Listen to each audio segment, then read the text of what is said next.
it's the Renaissance. You know that I got the mother sauce, man. You know I'm the boss, I know what it costs. Have you won a loss? I'm so versatile, yeah, I'm a Renaissance, man. I can do it all, I will never fall. It's the Renaissance. You know that I got the mother sauce, man. You know I'm the boss, I know what it costs. Have you won a loss? I'm so versatile, yeah, I'm a Renaissance, man.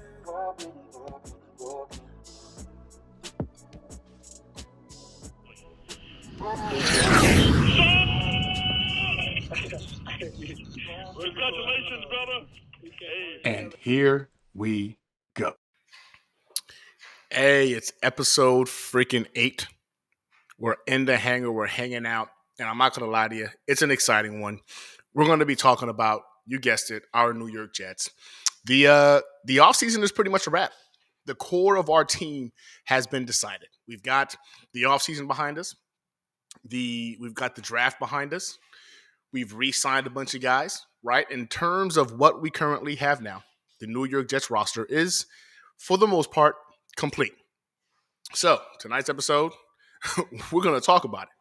So, I've got a couple of guests with me tonight, and we're going to go ahead and break down the New York Jets offseason moves one by one, give our opinions on it. We're going to give it a final grade, and then at the end of the show, towards the end, we're going to go ahead and break down the New York Jets opponents for 2024 and what we think the New York Jets record could be. We're talking about the way too early prediction of the New York Jets freaking wins-loss record. So without further ado, you guys already know this guy. I got Dana with me tonight and Jay from JJetsX. We're going to go ahead and kick this thing off, man. I see a lot of you guys in the chat today. Daniel, what's up, brother? How you doing? Rich, you know what I'm saying? I saw you were the first one in here today. Daniel again. We got Sean in the house. What's up, Sean? How you doing, brother? Yeah, I'm feeling you, man. This is our season. Rich, football is fun. Okay, I guess we're excited. We got individuals here. Wow, this is the most people I've had in here this early ever before in the show. So glad y'all could join me. Anyway, without further ado, the reason why you guys are here, we got my boy DayneO and we got my boy Jay. What's good, gentlemen? How are y'all doing today? I'm pretty good, bro. How about you? Man, I'm doing great. I mean, we're talking Jets football right now. I think we can honestly say we all feel pretty damn good about our New York Jets and what they've done this offseason. We're going to, of course, talk about it some more. But how are you doing?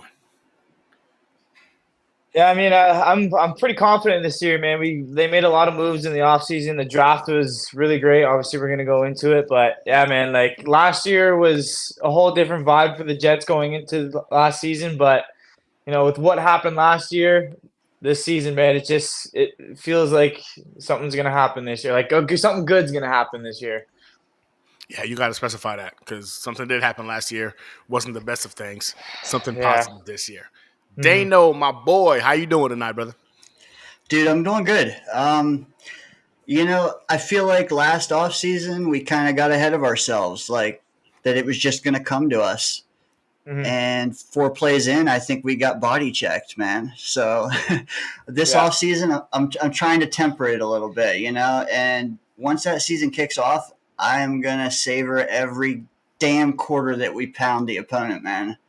I mean, I think it's well overdue. I feel like as Jets fans, we're probably one of the most loyal one of the most loyal fan bases in the game, right?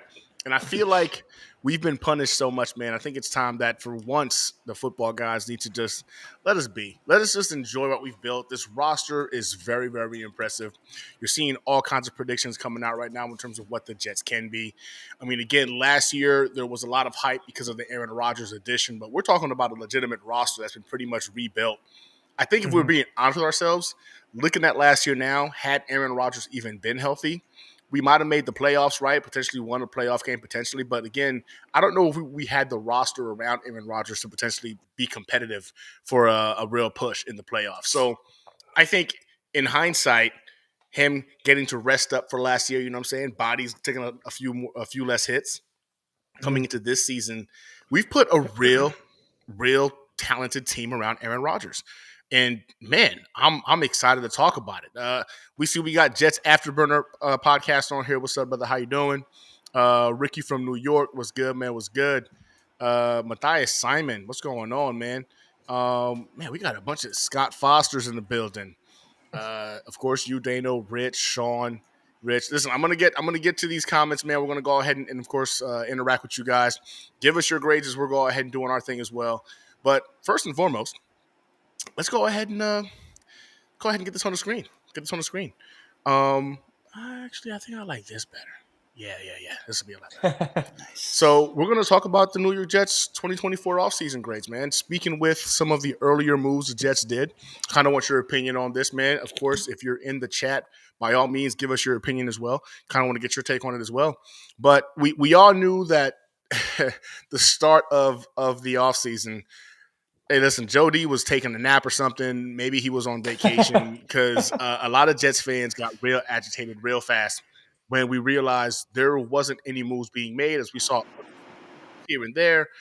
We all kind of had an idea of what we needed to get done. We didn't really think we were going to get a lot done. We were hoping some elite components could be added to the roster. And seeing Joe D asleep at the wheel early on was kind of frustrating. So how did y'all feel about Joe D pretty much taking the day off, first day of the opening of the offseason? You can go ahead, DayneO. You know what? I don't mind, but I just hate seeing the fan base like lighting mattresses on fire and like jumping out of windows. You would think that they would learn after the first few premature overreactions, but as long as you know like when to stay off Twitter and and when not to, I feel like, I don't know, us rational people realized like it's not how soon he made moves, it's how many dominoes that we needed started drying up, or how many wells that we could have used to quench our thirst dried up. And that first day, not many. It took a while to get to the tackle market. It took a while to get, receivers being signed. So I wasn't too concerned, but man, like I said, burning mattresses. What about you, Jay? I mean, it's the same thing every year, bro. Like DayneO said, Twitter overreacted at 4:01 p.m. on whatever March 24th. Why haven't we signed anybody? Blah blah blah. It's the same shit every year, man. Like I don't get too worried about it because for the past few years, Joe Douglas has made big moves in the offseason, and he did again this year. You know what I mean? He built the wall. He brought in a receiver, and he did it right. And I know, like, some of the players they brought in, like Tyron Smith and Mike Williams, those guys they weren't going to sign right away, and we knew that. So for them to wait a little bit, for them to make the decision on where they were going to sign you kind of figured it was going to happen with these big name players. So, like I said, I don't usually get too annoyed with that at the beginning because I know the moves are going to be made. So, but like you said, you got to try to stay off Twitter during that time, but it's hard to, right? You're just trying to be on top of everything, but. Like I said, I think the moves they made are really good. They did it right. They went after the offense pretty much, including the draft as well too. So I think they did it really good this offseason. Yeah, and Scott brings up a very good point. Scott Foster 23 says Rodgers' injury exposed a lot of our weaknesses. And I think that last season we were so blinded by the fact that Aaron Rodgers was a New York Jet. We really convinced ourselves that Allen Lazard was going to be a viable wide receiver too in the AFC, right? In the NFC, you know what I'm saying? In the NFC North, that might have flown, but you're in the AFC now, man. It's a different conference. It's a different beast. And I think we were so blinded by, again, the shiny object of Aaron Rodgers that injury forced us to really kind of peel the tape back and realize, like, we're nowhere near as good as we need to be. So I agree with Scott Foster quite a bit in regards to that component. What do you guys think? You can go first, Jay. Yeah, I mean, like I said, I like the moves they made. They built around Aaron Rodgers this year. Last year, they brought in some guys, but like they didn't bring in any offensive linemen. You know what I mean? Like I can't remember. I know they drafted Joe Tippmann, but they didn't bring in anybody. You know what I mean? You had a 40-year-old quarterback coming in, and they didn't do anything for him last year. So, like this year is a whole different ballgame. They paid for it last year, and like I said, they signed the offensive lineman. We got a good backup QB who I'm very confident in. So, I'm pumped. DayneO, what you think?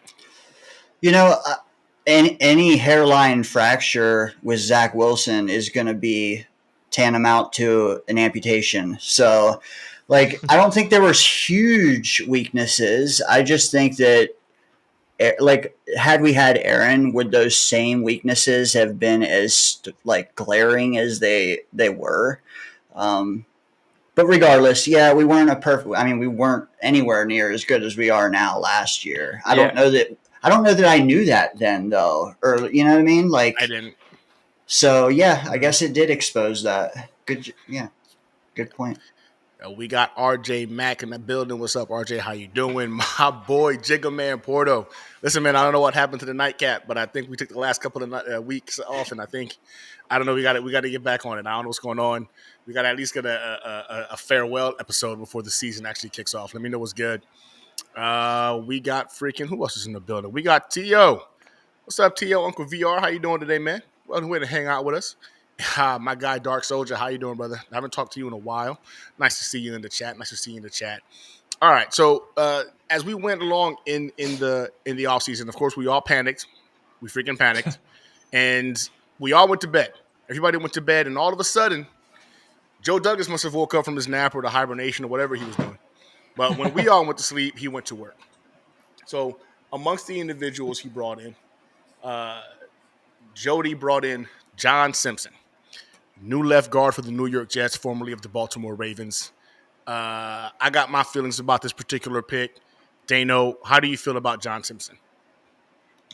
You know, I'm going to be honest. I wasn't too well versed on him, but I think at the time I was watching Asman, and he had on a beat reporter from the Ravens that called in, like he called him or whatever.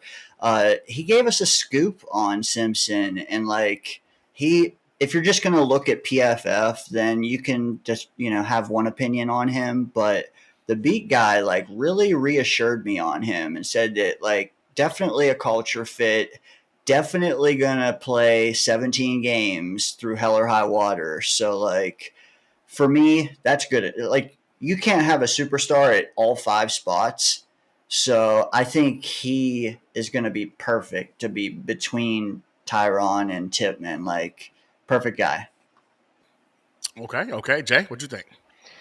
Yeah, I mean, I think the signing was good. He started every game last year for the Ravens, if I'm correct. So, you know what I mean? Our offensive line the last 2 years has been destroyed. So for us to get somebody that has played the entire year last year, like even Tyron Smith, he played 14 games, 13 including the playoffs, or 14, sorry, including the playoffs. So that's good for him because he's been out. But the addition of John Simpson, definitely builds up that left side. I think him and Tyron Smith will complement each other really well. And obviously they drafted Olu, so that left side is really strong in depth.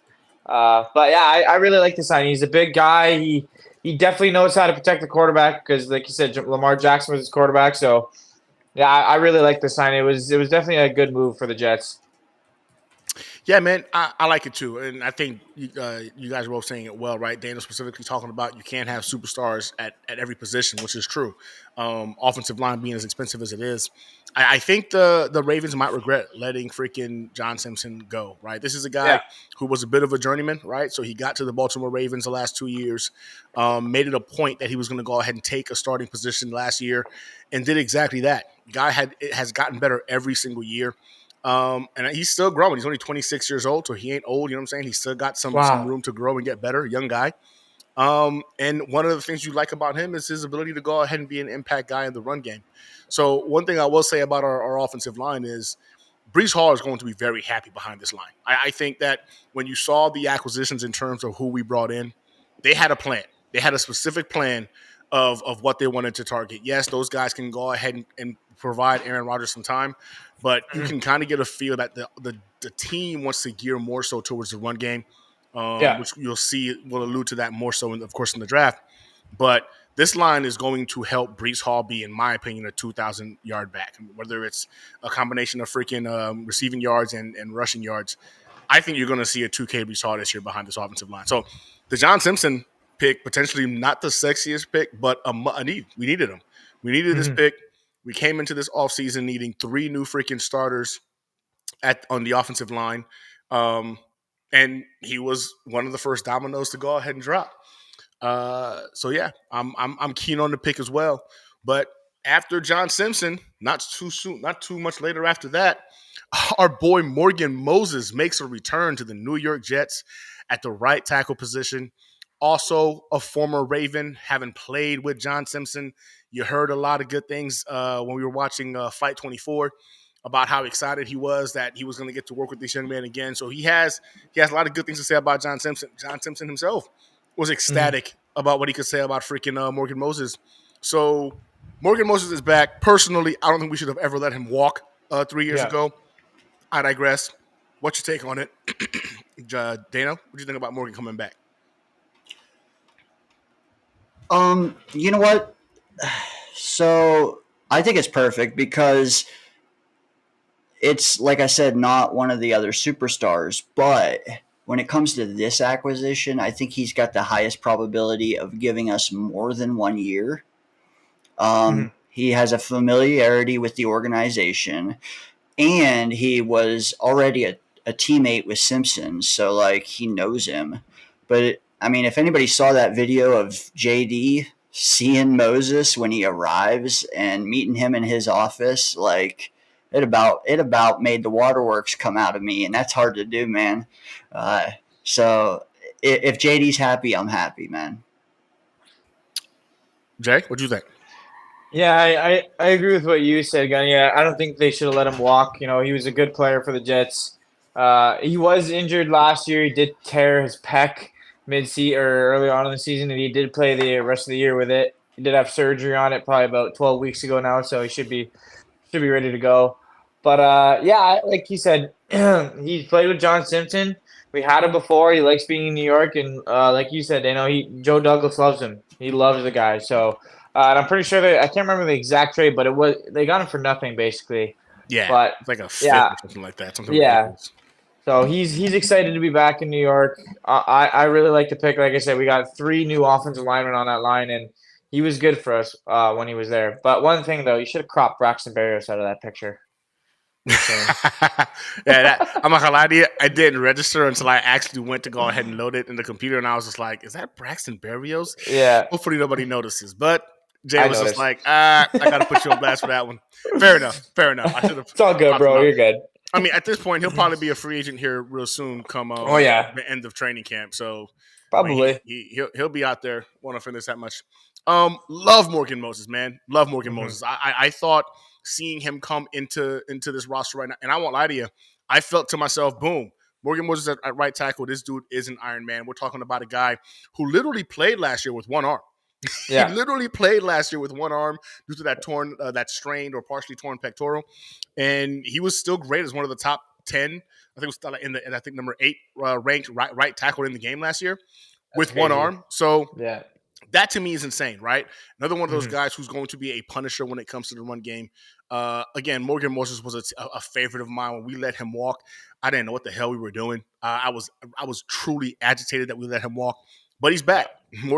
Morgan Moses is back, and I like what you said, DayneO, because you saw how Joe Douglas was so emotional about it. I remember watching Fight 24, and I was thinking to myself, why the hell did you let him go then if you love the dude this much? Because you can tell he's a big fan of the guy, but Morgan Moses is back, man. That big teddy bear is going to be protecting freaking Aaron Rodgers on the right side, opening up lanes for freaking Bryce Huff, man.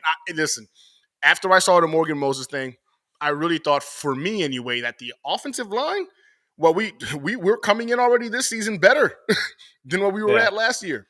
You got Scott bringing up the fact that we had guys like freaking Turner and Hansen on the offensive line last year. And I thought, boom, better. Now we go into the draft and we can supplement the rest of the line. But, oh, wait, there's more. Our boy JD wasn't done. Now, this whole time, I'm screaming for David Bakatari. I'm talking about, listen, David Bakatari is going to be available. He's going to be cheap. People were saying, like, oh, we need to go after Tyron Smith. And I'm saying, they're like, relax. That's going to be too expensive. The dude's coming off of an all-pro. He's probably going to stay in Dallas, right? I didn't really believe this was feasible at all. I was really big on the David Bakatari train. And sure, long and behold, Tyron Smith. Freaking Tyron Smith gets signed by the New York Jets. Not going to lie to you. This was a dream. I didn't think this was feasible. And I really thought we're going to go ahead and bring a guy like David Bakatari in and pretty much fortify our offensive line in the draft. But JD over here cooking got Tyron Smith on an incentive-laden deal. We're talking about $6.5 million. It can be as much as $20 million, but $6.5 million from a guy coming off of an all-pro season. Now, a lot of haters are going to tell you, like, oh, he's old, he's washed, predominantly Miami Dolphins fans. But the fact of the matter is, this is a guy who's coming off of an all-pro. I've heard individuals talk about, like, well, why didn't nobody else want him, blah, blah, blah. Well, the fact of the matter is he wanted to come to a contender. He was only entertaining specific individuals to go visit, and the Jets happened to be one of them. And he gave us a pay cut, in essence, to go ahead and play here. So, love the Tyron Smith thing. I don't know if they have a child of his hostage. I don't know what JD did to get him for so cheap. But this was the best acquisition, in my opinion, of the offseason. Tyron Smith protecting Aaron Rodgers on the left side. His blind side is fortified. And, yeah, I was elated. How did y'all feel about it? Jay, talk to me. Yeah, man, I remember I think it was like a Friday night. It was like 9 p.m. and my phone lit up and I screamed, "Let fucking go," like so loud because like you said, bro, like it was everybody kept saying, "Oh, go get Tyron Smith, go get Tyron Smith." But that's everybody on Twitter, right? And like the fact that they actually signed this guy is crazy because this dude has been arguably the best left tackle in the NFL for I can't remember when he got drafted, like 2014, 2015. I think it was 15. So don't get me wrong, he's had a lot of injuries, but when he's on the field, he's elite. Like I said, he's one of the best left tackles, if not the best in the NFL. And this dude's arms are so big, he has to wear knee braces on his arms. That should tell you something. This guy's a stud. I really wanted the Jets to make a run on him. I think it was like 2-3 years ago. Unfortunately, he didn't even consider it. And, now that the Jets have Aaron Rodgers and an elite quarterback, he saw the Jets as like you said, a contending team. And, it's true. Like we're in a position right now to win it. And with Aaron Rodgers at quarterback, he wanted to play for an elite quarterback. And, as long as he can stay healthy, I like you said, I think it's arguably the biggest acquisition of the offseason, in my opinion. He's going to be an absolute stud. But health is obviously going to be the main factor because, I can't remember the exact number, but he has missed a lot of games over the last few years. But he did play, like I said, 14 games, including a playoff game last year. So, DayneO, how did the signing of Tyron Smith make you feel? We can't hear you, brother. I think you're muted. Another thing I'll mention while he's fixing his mic is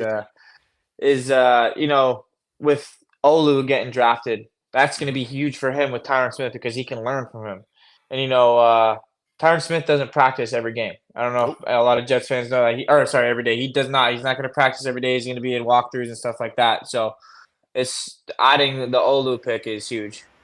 Yeah, and for me, I think it's like you said, it's two-part, right? Not only do you get a guy like this to go ahead. Hey, DayneO, you good? Mic check? Yep, perfect. Yep. Go ahead. Man. Tell us what you think about Tyron. You know what? I don't know who all remembers that night, but I might remember it the rest of my life because it was like we were all kind of like mid on free agency, and when that dropped, it was like a Friday or Saturday night. I swear, like the whole fan base was like, we won the Super Bowl, man. Like we all went. It was like, I remember it was a Friday night at like 8:30. I was just tweeting, like I said, my phone lit up, and I texted my buddy's a big Cowboys fan. I was like, bro, I really want them to get this guy. And he's like, oh, he's not going to go. And then I sent it to him, and he's literally like, fuck. I was like, sorry, bro.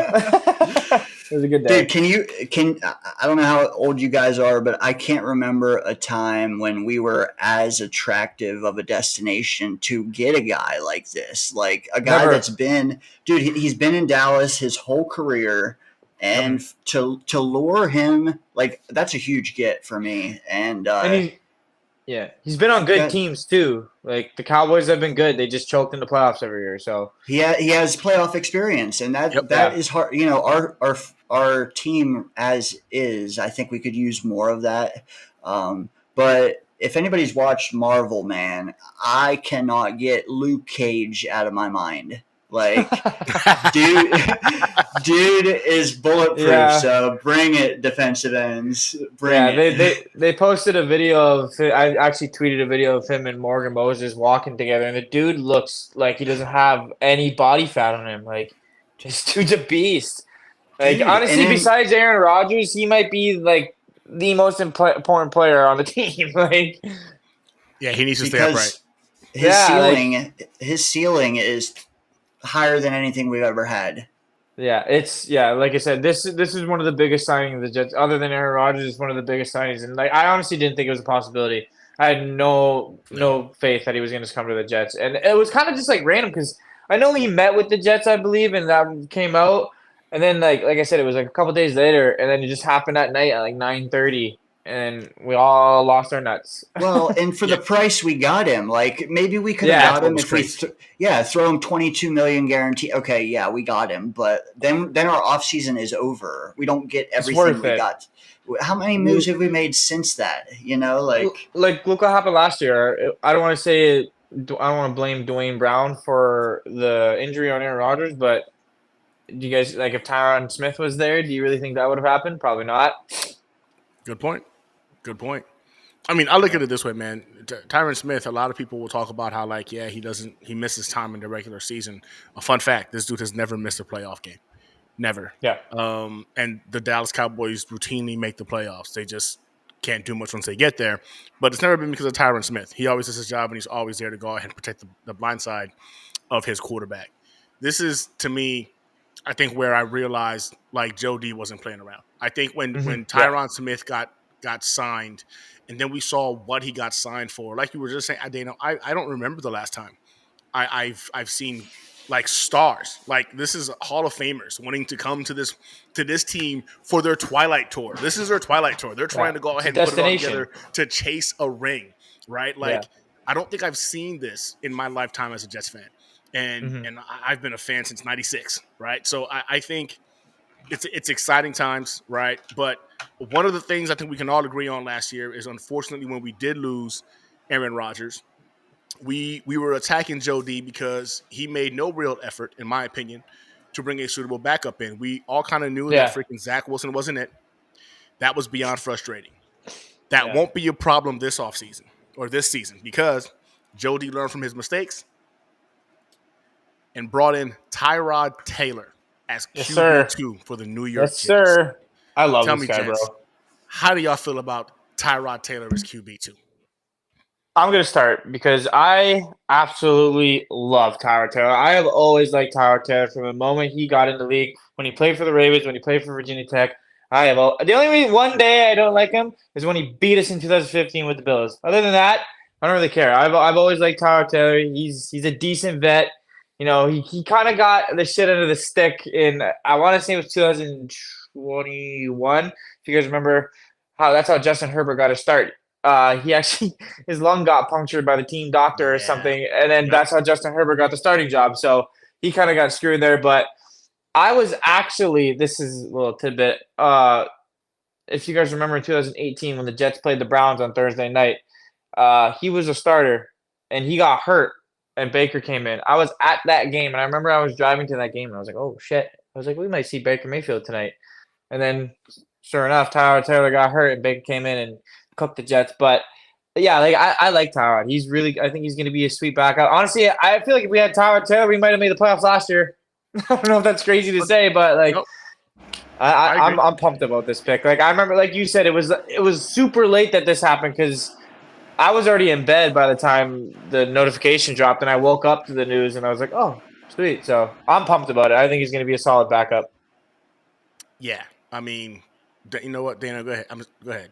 What do you think about I got a quick point on him. Like, I don't think it would take a Johnny Cochran-led defense team to prove that Tyrod is a stronger case to be a top 32 quarterback in this league than anything that we've had the last couple of years. So to have two guys that are better than we've had for years and their ceilings way more, like, I'm glad that we pitched that money in for that security. The thing too is, like, crazy to say, but we almost have 3 starting quarterbacks on our team because Jordan Travis, I know we're going to get into it, but he should have been a first-round pick, and he should have been a starting quarterback this year. So our quarterback room is looking pretty good right now. I'm like you said, it's probably one of the best we've had it probably since I've been a Jets fan. Yeah. Like I've been a Jets fan since 2008, so in terms I haven't seen much. Yeah, this is in terms of overall, this is the best quarterback room we've had. Gunny, what do you think of Tyrod coming in? I love it, man. What's that? It's freaking me out. Why can I see my shirt in the? Yeah, I saw that. You're like in the back. Yeah, I don't know how it's doing that. I was wondering what that was. Is it in your browser? Is it in your browser? Yeah, it is. But it's been throwing me off the whole time. I'm sitting there like, I don't understand what's going on. But I'm gonna ignore it. All right, I don't know what's going on, but we got a chill vibe, man. So, Tyrod Taylor, technical difficulties all around the board. It's all good. Yeah, all over the board. Right. One of those days, it's all good. I started it. I think I did, but actually, Jay came in hot with the technical difficulties. I screamed a little bit, but anyways. No, I think Tyrod was a perfect get, right? You're talking about in a season where you're all in. You're talking about all in. Aaron Rodgers is only got a couple of years left, right? He's coming off an Achilles injury. We saw how the team spiraled last season without a competent backup QB. You wasted another year, in essence, of some elite defensive play. The youth on our team, pretty much another wasted season because they didn't have an opportunity to go ahead and really excel to what they can attain. Garrett Wilson, to me, I think, I feel bad for him and Bryce, right? Because Bryce had to face stack boxes the entire season, and Garrett Wilson had to make miracles happen in order for him to go ahead and still achieve 1,000 yards. A guy like Tyrod Taylor can start at the NFL level. He has started at the NFL level and won games at the NFL level. He has one of the prettiest freaking deep balls you see amongst all quarterbacks in the NFL. Very, very accurate. He can give you some action with his legs as well. I think a guy like Tyrod Taylor, I think, DayneO, you said this, man. I'm going to give you all the credit for this. After we saw the offensive line get put together, we saw that we had Tyrod Taylor as QB2. You stated, and I couldn't agree with you more, if the Jets' offensive line stays healthy or if Aaron Rodgers stays healthy, we're going to the playoffs. Yeah. One or the other. When he said that, I was like, well, I don't know. And I thought about it. I was like, damn, no, you're right. Absolutely. If one or the other stays healthy, we're going to the freaking playoffs. And that's where we're at now in relation to last year where, again, once Rodgers went down, it was a moot point. Even though freaking Zach Wilson tricked us after beating the Bills in week 1, and we all kind of like, wasn't him. Maybe Aaron's magic already happened. I'm not going to lie to you. I fell for it. I tried to convince myself that maybe Aaron's magic happened a little bit sooner. But at last, it was not meant to be. Nevertheless, not an issue this season. We've got Tyrod Taylor in the building, and couldn't be more pumped about it. You couldn't ask for a better QB2. So after this is happening, the New York Jets aren't done yet. Now you've addressed the offensive line. You addressed QB2. Another concern that we had in this freaking room last year was Allen Lazard being wide receiver 2. Corey Davis wound up freaking retiring, leaving us high and dry, unexpectedly. And we had to go with what we had in the room, right? Wide receiver 2 was Allen Lazard, and then a bunch of undrafted guys that were behind him. Mecole Hardman was out there snitching and telling people what the game plans were. So that was a freaking bust. Like, you're talking about the wide receiver room that was, in essence, in shambles and being held together by duct tape, a.k.a. Garrett Wilson, to go ahead and be functional. So this season, that would not be an issue because our boy JD went out and got us none other than Mike freaking Williams, wide receiver from the Los Angeles Chargers. Hey, look, who is that? Is that Lamar Jackson right there? Yeah, that is getting cooked. I figured you like that. So I noticed Mike everything, Williams, bro. Wide receiver 2 for the New York Jets. Gentlemen, talk to me. How do you feel about that acquisition? Oh, man, I mean, the whole thing, bro, from how we got him to that day with the damn Taylor egg and cheese sandwich, like, it was great. You know, I know he's coming off an ACL injury, but Mike Williams is a stud, bro. This guy has been sick since he was at Clemson. He's been an elite receiver. He's 6'4". He's a big guy. That's something the Jets haven't had in a long time, is a big receiver. And now, in my opinion, the Jets have, like, every level of receiver because you got Garrett Wilson for speed.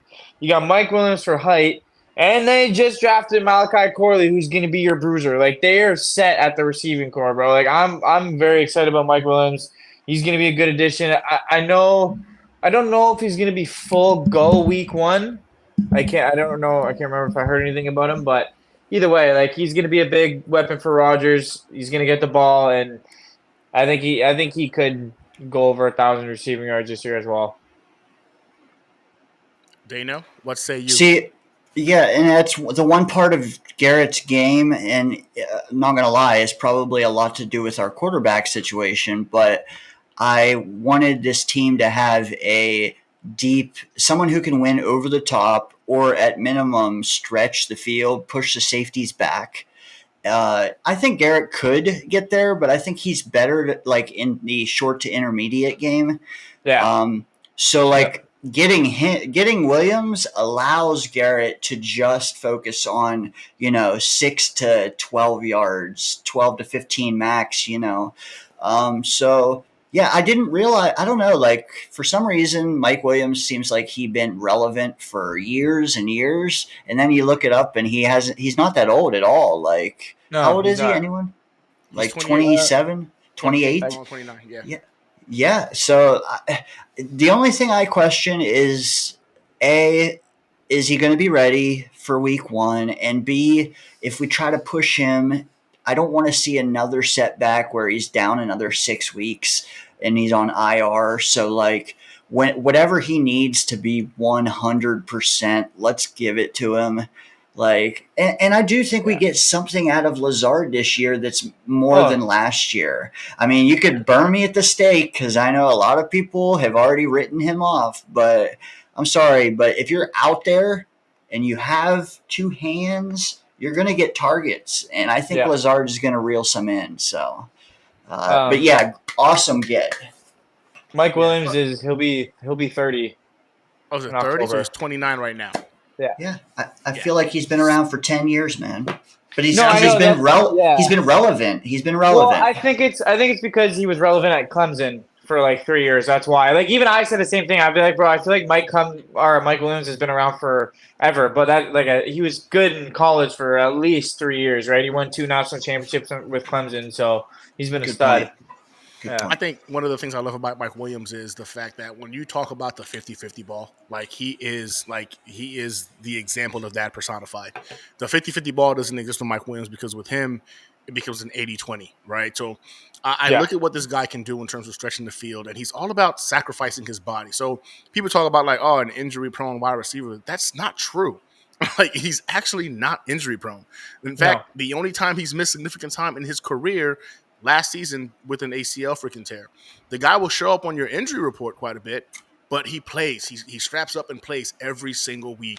The guy before last year averaged a 96.7% start rate when he became a starter. So his first season, he wasn't a full-time starter. People will say, well, he wasn't hurt. He wasn't a full-time starter. Come year 2 till before last year, 96.7% start rate. He's not injury prone. He gets banged up, but the boy still plays and he still puts up numbers. Again, I think he's the leader in yards per catch over the last freaking 2 seasons or 3 seasons, if I'm not mistaken. Wow.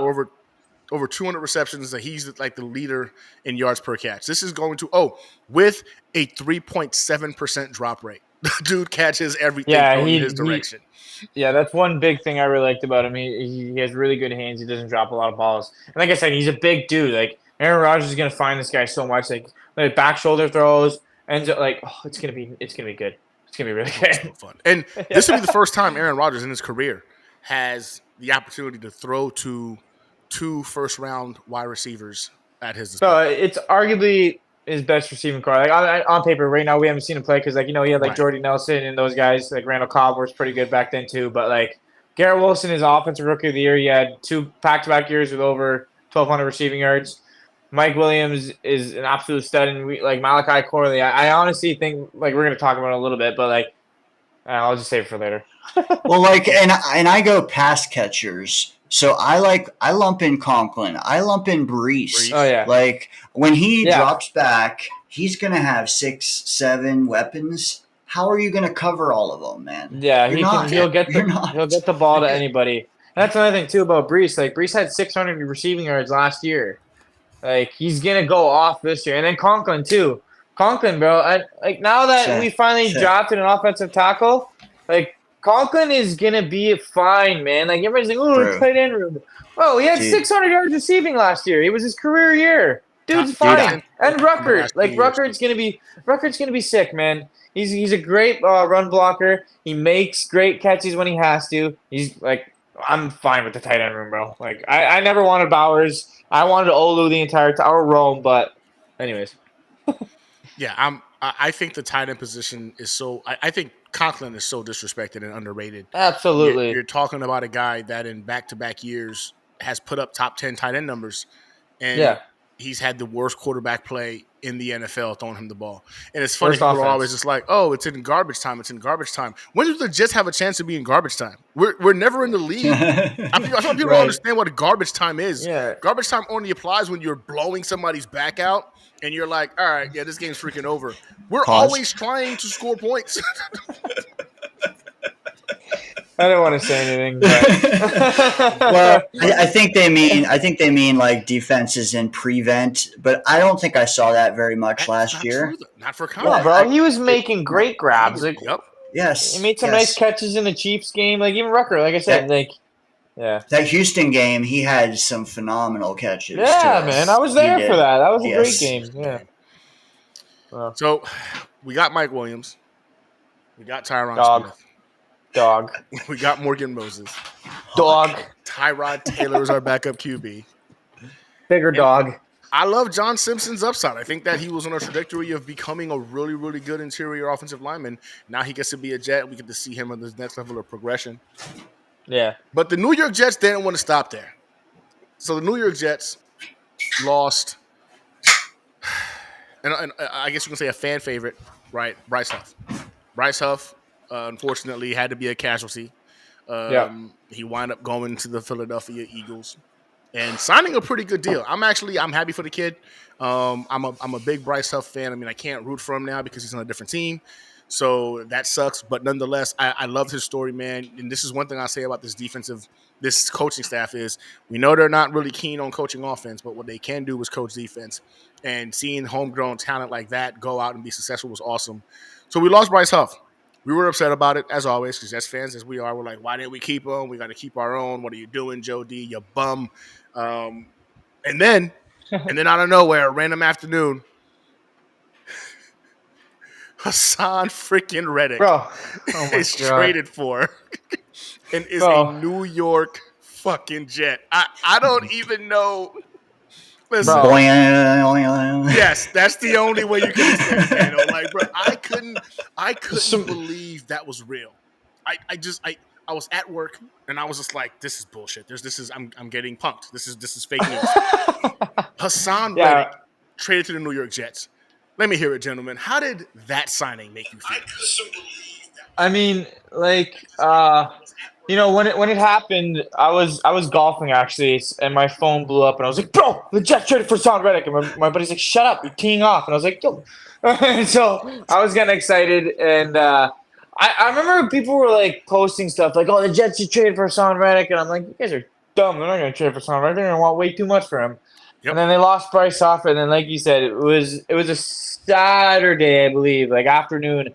Got to Adam. It was the same thing as the Tyron Smith. They popped up on my phone, and I went nuts. Like it was a great trade. Hassan Ridgely is an absolute monster. I'm not gonna lie to you, bro.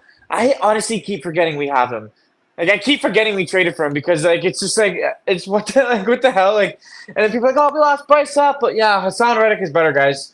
Hassan Ridgely is, I don't want to say he's way better, but Hassan Ridgely is a dog, man. Like, he is good. I'm pretty sure he has, like, 52 sacks in, like, 3 or 4 years. Like, that's crazy. Like, he's going to be an elite rusher for us. And him with, like, Will McDonald and Jermaine coming off the edge, like, Tua's going to be, he's not going to make it through the year. DayneO. I'm telling you, man. Like, Jay put it, I mean, perfectly. The only thing I would add, and literally you can have a whole diatribe to just what he said alone, is the strip fumbles, man. Like, that is the one thing like this defense needs is they need to be able to create turnovers. And you're hoping the secondary picks off more balls.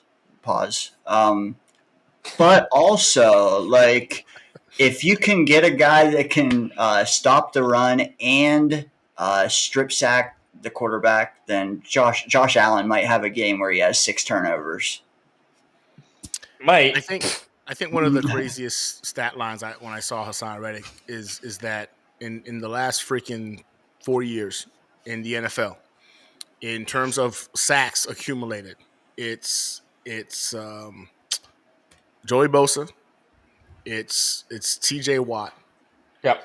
Our boy, the guy from Cleveland. I'm having a brain fart. Myles Garrett, and then freaking Hassan Ridgely. Mm-hmm. That's the kind of company this guy's in. Like, he's elite. He's elite. Like, he's literally was in the conversation for Defensive Player of the Year 2 years ago. Yeah. That's how good this guy is. He's also an impact in the run game. He gets after the quarterback, but he can also stop the run. He's everything we're hoping Bryce Huff can become. Mm-hmm. And I get it. Love me some Bryce Huff. I really do. But the fact of the matter is we got Hassan Ridgely. And for what? For a third-round draft pick that can potentially become a second in 2 years. It won't. And it won't, because he will not see the 68.7% snap count that he needs to do it. That's just not how this team operates. So in essence, we got him for the same compensatory pick we'll probably wind up getting for him if he signs with somebody else next year. That's how. Correct. And the thing, too, is the Jets got a third-round pick in the draft from the Lions. So, that's really. We'll probably spend it this year, but whatever. I mean, like you said, a comp pick even if he walks. But I have a feeling once he tastes like AFC winning, that he might stick around.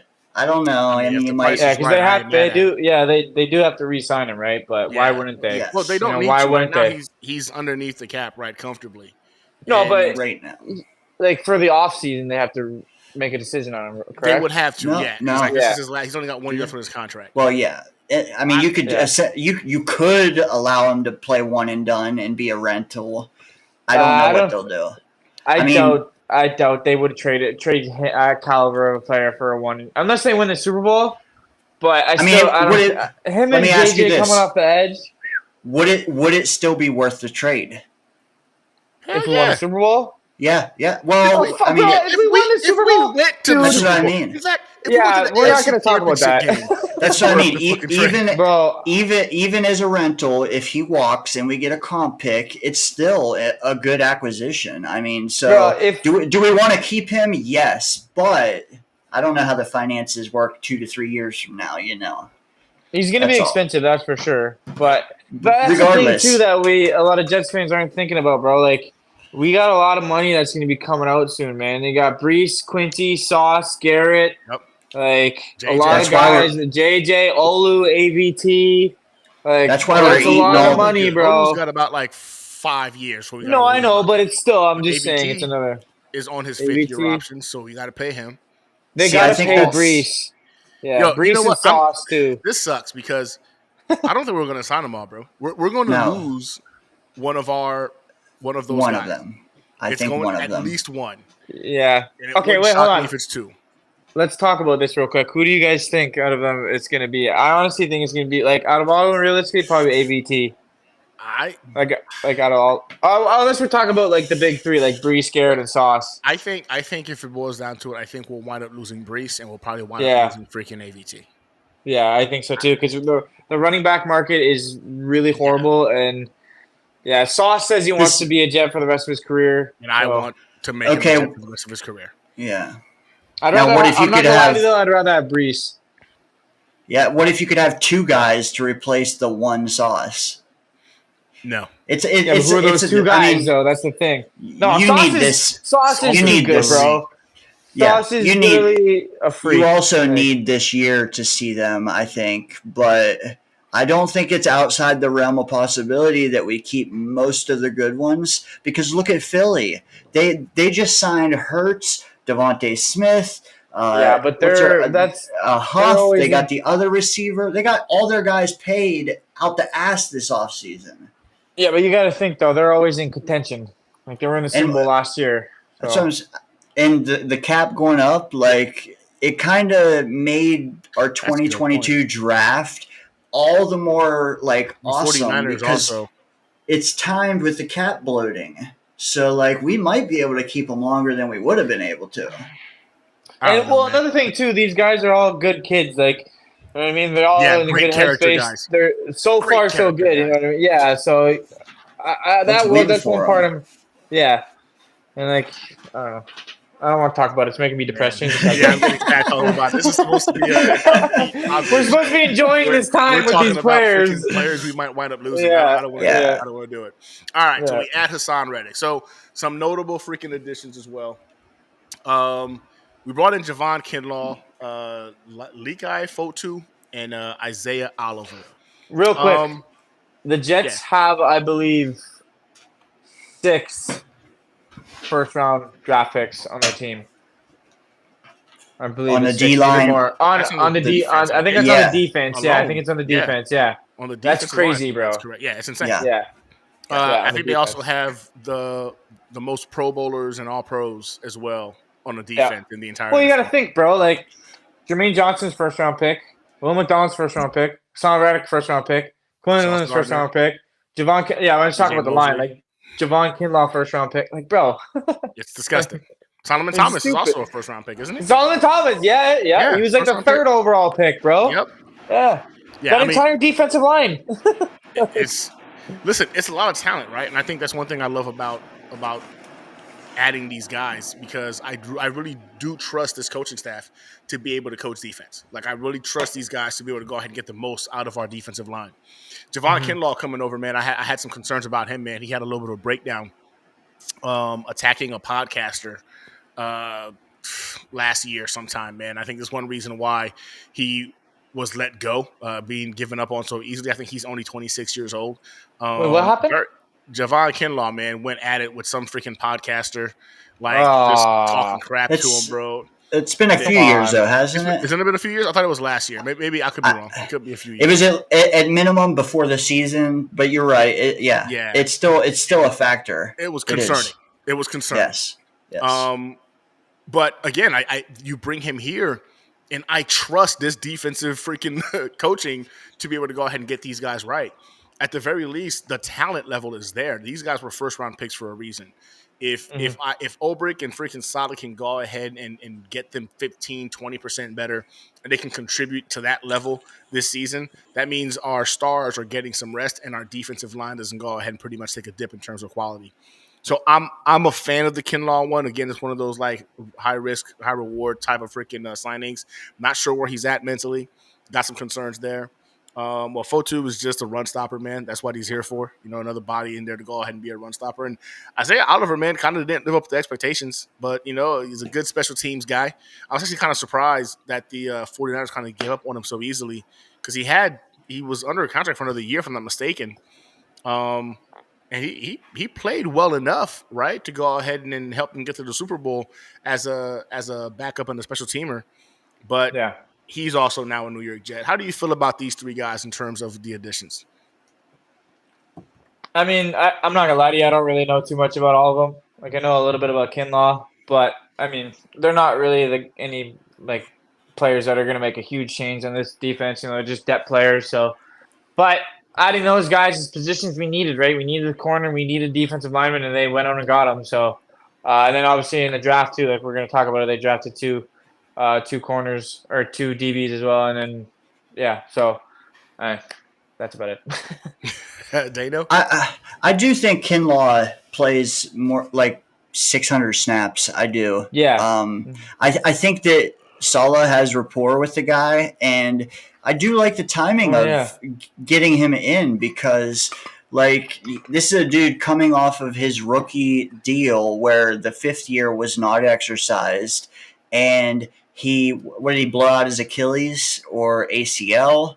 And I think it was the Achilles, but last year was his first year back on it. So, like they say, it takes that extra year to really get the explosiveness back. I don't know, man. I think it's a good dart, and Twitter will melt down over the fact that he got $7 million. and there's a couple million dead pushed to next year on it. But I am higher than consensus on what we can get out of him. The other two guys, Fotu, I don't know much about. Oliver, though, I like getting because we don't know what's going on with DJ Reed's deal or Carter's. I assume Carter's getting a deal, but Reed is a highly contentious topic with this fan base right now. So it's just nice to have another starting caliber corner on deck. That's all. Yeah, I mean, ultimately, I think these guys are more rotational / depth pieces. You know, you had to bring somebody in there to go ahead and kind of shore up the interior defensive line. And again, like you just said, man, the whole DJ Reed, Michael Carter situation, as concerning as it is, they will be under contract for this year. And if Isaiah Oliver balls out and it shows he can go ahead and potentially be a replacement for one of those guys, why not? It's a dart throw. It's not costing you much, and you're bringing some guy with some playoff experience and, of course, starting experience to go ahead and help the team out. I think it makes all the sense in the world. But in terms of like high impact, I don't know if I feel these guys will be high impact additions, hence why they're all on one slide themselves. They didn't get the kind of love the other guys got. But yeah, I'm not mad at it. And you're talking about adding defensive line depth and some depth to the cornerback room. Yeah. Along with that, we had to go ahead and re-sign some players as well. And the New York Jets re-signed Chuck Clark, Solomon Thomas, Ashton Davis, Thomas Morstead, and Greg Zuerlein. Thomas Morstead, let's go. And Greg, the third leg. Let's go. Let's go. Damn I'm straight, 1,000% with you Also, guys. one dope thing, Greg Zuerlein's wearing number 9 and Thomas Morstead's wearing number 6. Do with that information as you will. Okay. Yeah, I wasn't aware of that. Put them together. What do you get? When you look at these re-signs, man, I mean, for me, the most exciting ones are definitely Morstead and Zuerlein.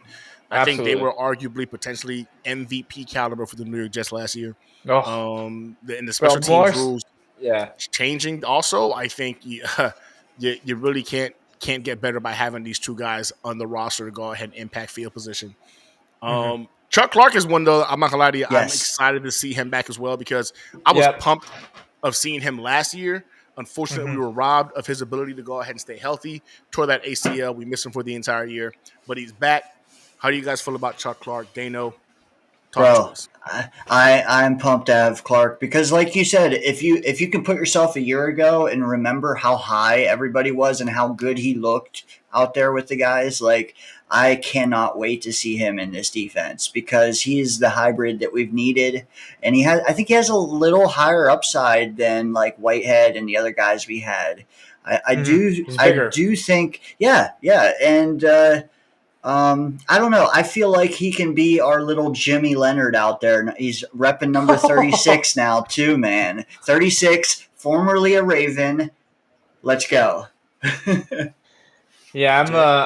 like the Chuck re-signing. You know, I honestly didn't think they were going to after he tore his Achilles. It was his Achilles, I believe. Oh no, was it his Achilles? Yeah, it was Achilles. Yeah. Yeah. So, oh man, that Achilles just killed everybody last year. Bro. But no. It was ACL. My bad. That's what I thought. It was his ACL. Sure. It was ACL. Yeah. Because he did it in, I'm pretty sure it was in like June or something. And he was going to be the starting safety. So, you know, it was a big loss. I wouldn't say big loss, but it was definitely a loss for the defense because we didn't get to see him. And like I said, I didn't think they were going to re-sign him after he got hurt. I thought, you know, they would have just moved on from him, unfortunately. But I'm glad they made the deal. And, you know, now we're going to see him on this defense. And, you know, we got a lot of former Ravens on our team, which is kind of weird, but. Yeah, right. I think him. Another is resign. We didn't really say, but Ashton Davis too, man. Ashton Davis, man. A lot of people were on this guy's ass for the first 3 years of his career, and he has just proven everybody wrong. Like I was all on Ashton Davis because I'm a former DB. I like Ashton Davis. He's sweet. He's got swag. He's cool, and he's been balling out the last couple of years. So I'm really glad they signed him to an extension, and he definitely deserved it. And fun fact for you guys, he is the only member of the 2020 draft that is still on the Jets, if you guys remember that horrible last draft. That draft was heinous. Absolutely heinous draft. Yeah. Good fact there. Good fact. Got a lot of it. I actually wrote an article about that on the Sporting News, so you guys should check that out. Nice plug. Oh, yeah. Yeah, ultimately, I think the re-signs were necessary, man. I think that the Chuck Clark one's exciting, and I'm glad Ashton Davis is back. You're talking about a guy who we all hated the first couple of years, but he seemed to come into his own last year. He became a fan favorite by the end of last season. So Ashton Davis definitely took a massive step. Not to mention, man, he's a special teams ace. I think having him as well when we lost freaking What is his name? We lost one of our special team captains. Oh, why am I having a brain fart? Justin Hardy. Thank you, Justin Hardy. I was blanking too. Yeah. I don't know. I was like, I know, I see his face, but yeah, like Ashton Davis, being a impact player on can somehow offset some of the losing Justin Hardy. So it was a must. I think it was a must, and I'm glad we did it. I think the re-signs made a lot of sense with the team. But that's in essence the off season, right? Now, this is right before we get into the fun fact of it all, the fun part of the off season for us as Jets fans, because usually our season's over by like November, December, and we're already looking at film, potential draft picks, and we all get into the draft by like freaking December. Season NFL football is still ongoing, but for the New York Jets fans, we're already thinking about next year. And this was a fun draft for us. And the New York Jets, I think they came hard this year. There were a lot of upset people. Pause. Yeah. No, Diddy. I can't remember to say Diddy. that. Oh, boy. There was a lot of upset Jets fans, known as the Bowers boys, who really wanted Brock Bowers. And I'm not going to lie to you, man, there was a specific time frame where I was terrified that the Jets were going to go that route. I think when we traded back, when we lost Rome Odunze, because the Falcons wouldn't. Okay, first and foremost, this is how much the Jets love Rome Odunze. Y'all caught wind of the reporter that stated that they offered up next year's first to move up 2 spots to go get Rome Odunze? I didn't see that, but I mean, I would have done it. Like I said, we're in a win now year. I would have done it. Why not? Man, to move up 2 spots, I don't know. I heard that and I was like, that's a lot for Rome, though. And I love Rome. I really did. Yeah, maybe you guys are right. Maybe like at MHJ, I would have moved up for him, but I would have given up a third or a second. I would have been like, yeah, that makes sense. Do it. You got to do it. But a first-round pick, man, that valuable fifth-year option, that just goes to show how serious the Jets were about getting this guy. It also goes to show how stupid the Falcons are because Preach. You move 2 spots back, you would have still got your bum quarterback. Michael Penix to sit behind freaking your bum quarterback. Right, I mean, and you would have got another first-rounder for next year. Do you think that Oakland or Denver would have traded with Chicago and sniped Penix ahead of them if they moved back to 10? Nah, because J.J. McCarthy was still on the board, was he not? Facts. But that's the whole thing. Even we said it on my show, Gunny. Like the Falcons are dumb. Even Adam Schefter said they could have traded with us, and they could have acquired more assets. Still drafted Michael Penix, and we could have got our guy. Like it was dumb. And honestly, even the Vikings move was kind of stupid. Like what? We weren't going to drop JJ. The Vikings move was, I think, because they were afraid that Denver was going to come up. There was fear factor of that. So that we would trade. But they moved up one spot though. What if we were on the phone with Denver? Like, what if we were? I guess I see what you're saying. If Denver would have traded up with us, it did make sense. In hindsight, it made sense. But man, I'm not gonna lie to you. Just seeing how stupid the Falcons are. Whatever. Anyway, dude, we wind up freaking 180 moving back, and we wind up also accumulating I think it's a 4th next year, and we got an extra 5th. Wait. Next year? Wait, from Minnesota? From Minnesota, a 4 and a 5, but next year we have a 3rd from Detroit. Okay. So the full trade details: the Jets traded away the first round 10 and a 6th round 2024, and the Jets received 11 2024 4th round, which was 129, and a 2024 5th round, which was 157. So it wasn't a horrible trade, and like we still got our guy, but I don't know. I would have rather moved up. The cool thing is that our number 10 went with the Zach Wilson pick for number 11 and a 4 and a 5. So you can kind of say that one pick slip also turned Zach Wilson's 6 into a 4 and a 5. And that 4 ended up becoming a 3rd next year.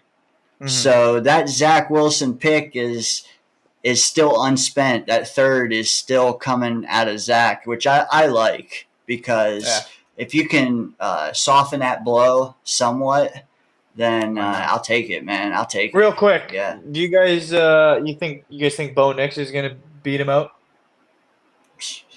Ooh. Ooh. I don't know, bro. Because like what, bro? Honestly, like I would not be surprised if like he just lights it up. Dude, because, he's good in the summer. He's good. Bro, like he can play, man. Like he has his moments. Like I'm not mad or anything that they traded him, because we have better QBs now. But like, I don't know, man. It just sucks because he did have potential, and he did make a lot of mistakes, but the offensive line didn't do him any help this year. They literally got him killed. But I don't know. This is gonna sound freaking crazy, and you can clip this if you want, but I don't know why. But I honestly hope that Zach Wilson starts against the Jets, walks into MetLife, and whoops our ass. I don't know why. Whoa. You hope that? I don't know why that's gonna happen. No, I kind of both, bro. Because dude. I don't know why. Log out. I don't know, bro. I just think it would be funny because, like, it'd be karma. I'm not saying I'm any. Yeah, that's what I'm saying. Like, I'm a guy that likes to see that. Like, you know what I mean? Like, I don't know. It sounds stupid and crazy, but team, though. You don't want. I know where you're coming from. Yeah. I get it, but like, I want to be super bad. Said it would be a Jets thing that he would come into our house. That's what I mean. Like, I wouldn't be surprised. I wouldn't be surprised. Clip this one. I would not hope for that to ever happen. Don't put me on blast because I said that. Now people are gonna come at me. Yeah, I'm pretty sure you probably. I've said that before, though. We knew what you meant, though. We knew it. Jay is Jets forever. Hawk coming for you. Oh boy, they got you as the Zach Truther, bro. Yeah, like you. Yeah, right. Dude, we played Geno this year. We might play Zach this year. Who else? Darnold or no? Darnold. Yeah. Darnold. Where's he at? Oh, dude, what the hell? Hold on, let me see what else we got. We play all of them. We could play Mike White. That's about it. Yeah. Hey Jay, you're getting asked by Ricky New York. What is your show? Listen, if you guys look in the comments, right, you got links to their channels and you got links also to their social media accounts as well. If you're interested in go ahead and checking out DayneO and checking out Jay on their own channels, it's in the comments. Just go ahead and scroll into the comments. Go ahead and click subscribe. They both are putting out some good content. DayneO is kicking off his live streams now. Is it on Saturday nights, DayneO, or Sunday? Friday nights. Yeah, Friday nights. And in fact, I'm gonna be on DayneO's show on Friday. Talking Jets football Friday night. So, yeah, man, if you guys are interested in these guys, they put out some awesome content. And Jay is writing right now for the Sporting News as well, putting out some awesome articles. Big time. All that stuff is in the freaking description. Feel free to go ahead and check it out. Appreciate it, fellas. Dude, this I like this little threesome, man. We might have to do this more often. Pause. No Diddy. Got me. Oh, man. All right, so the New York Jets grab Olu Fashanu. Love the pick. You're talking about a guy who gets to sit behind Tyron Smith, learn the game. There's no immediate pressure to throw him to the wolves. You can't ask for a better situation than this. You get to learn from a pure technician, a master of his craft in Tyron Smith. And Olu Fashanu is not coming in there as a bum either. This isn't a scrub or a project. This is a guy coming in arguably as the best pass protector in the entire draft. He's got some work he needs to do in the run game in terms of being more fluid, getting to his point of attack when it comes to opening up holes in the run game. But he's willing, and I think with the ability to sit behind Tyron Smith, he's going to get better. And as Jay was saying earlier, this is the guy who's going to see snaps with the starters because in order to go ahead and keep Tyron as healthy as can be, he does mostly walkthroughs, vice actually going full contact during practice. I'm okay with it, whatever you need to do to go ahead and keep him fresh for game days. So Olu Fashanu is going to play this season. For anybody who's sitting there and they're saying, "Oh my God, it's an all-in year. This was a horrible pick because why are we going to get some guy to sit on the bench?" If you haven't been watching the New York Jets, I don't know. If you've been watching the New York Jets, I don't know what to tell you. In the last 5 years, again, shout out again to Matt O'Leary, who's done the math for us. The New York Jets have averaged double-digit rotations on the offensive line by a mile. It's not even close. No other team comes close to it. Olu Fashanu is going to play this year. When he plays, we don't know, but he's going to play this year. Now, I'll say this. If Olu doesn't play this year, that means Tyron Smith and Morgan Moses were healthy. That means Aaron Rodgers was protected beyond protected. It also means we're probably on the way to win the AFC East. So if we don't see Olu Fashanu, that's still a win. That is still very much a win. Absolutely. But I would wager we're most likely going to go ahead and see him at some point this year. But going into the second round, we didn't have a pick. And my favorite pick of this freaking draft happens to happen in the beginning of the third round. The New York Jets trade up to pick number 65 from 72. Malachi Corley, a.k.a. the Yak King, falls to the third round. I don't know how. I don't know why. All I know is this guy should have been gone at worst by mid-second round. When I saw him dropping, I jumped on Twitter and said a little Twitter prayer to the football gods that he continued to drop. And he dropped to the third round. New York Jets wasted no freaking time. We went and got a playmaker for our boy Aaron Rodgers. Malachi Corley is a New York Jet, the Yak King. Let's talk about the Yak King, boys. How do you feel about this pickup in the draft? Go ahead, Jay. I mean, I wrote an article about this kid, and this guy is a beast, bro. Like, he's a stud. He's a little bit on the shorter side. He's only 5'11", but he's like 215. He's a beast. He reminds me a little bit of Steve Smith Sr. He's a little bit bigger than Steve Smith Sr., but the type of play style he plays is a lot like him. Like, he's going to be a good target for Rodgers. And actually, I don't know if you guys saw this, but Aaron Rodgers invited him to live in his guest house. So that is very, very telling. That means Aaron Rodgers sees a lot of potential in this guy. And he actually tweeted out like a couple of eye emojis after they drafted him. So, and like you said, Gunny, they traded back up to get him. So I'm pumped about this guy. Like I cannot be more excited for him. He's going to be sweet. He's wearing number 17, which is Garrett Wilson's number. It's going to be dope. He's going to be great in the screenplay. Like, he's going to be a good number 3. But he's definitely going to take away a lot of targets from Allen Lazard too. So, but other than Jordan Travis, this is probably my favorite pick in the draft. I think he's going to be an absolute stud for years to come for the Jets. See, and I think he'll take some targets, which a good thing. I think he'll take some targets away from Bryce for the underneath. Like those last 3 games last year, Bryce had like 27 receptions, dude. Like he was the only one underneath. So I think having him to be another matchup nightmare, I think is going to be great. The only thing that I wonder is, will his value be capped by our creativity? But I do think having Aaron on the field, our creativity is limitless. So assuming it's not Tyrod and Corley, I think we will get well over pick number 65 value out of this guy. Mm-hmm. Let's go. For sure. Listen, Malachi Corley to me is exactly what the doctor ordered.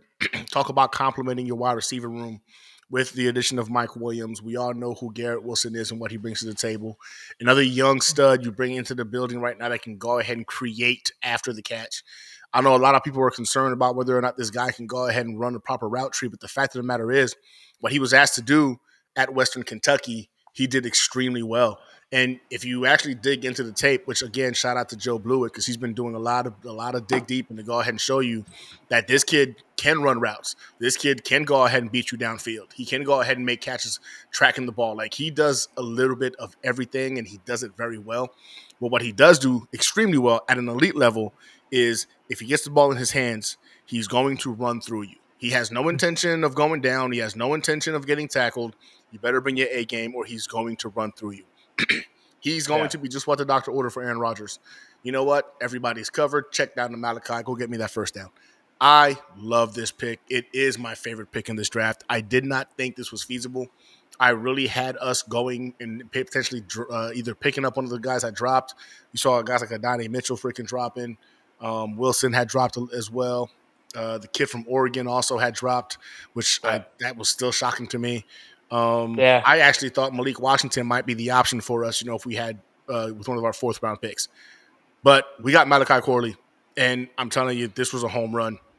If you don't know who this kid is, New York Jets fans, I promise you, you're going to know who this kid is. By mid-season of next year, a lot of you might decide to go ahead and pick up a Malachi Corley jersey. The fun thing about this is you get to see him and Garrett Wilson pretty much kind of grow together, and that's going to be a nice 1-2 punch in terms of our wide receiver core. Home run freaking pick. Still can't believe he dropped to the 3rd round. I'm excited about Malachi Corley.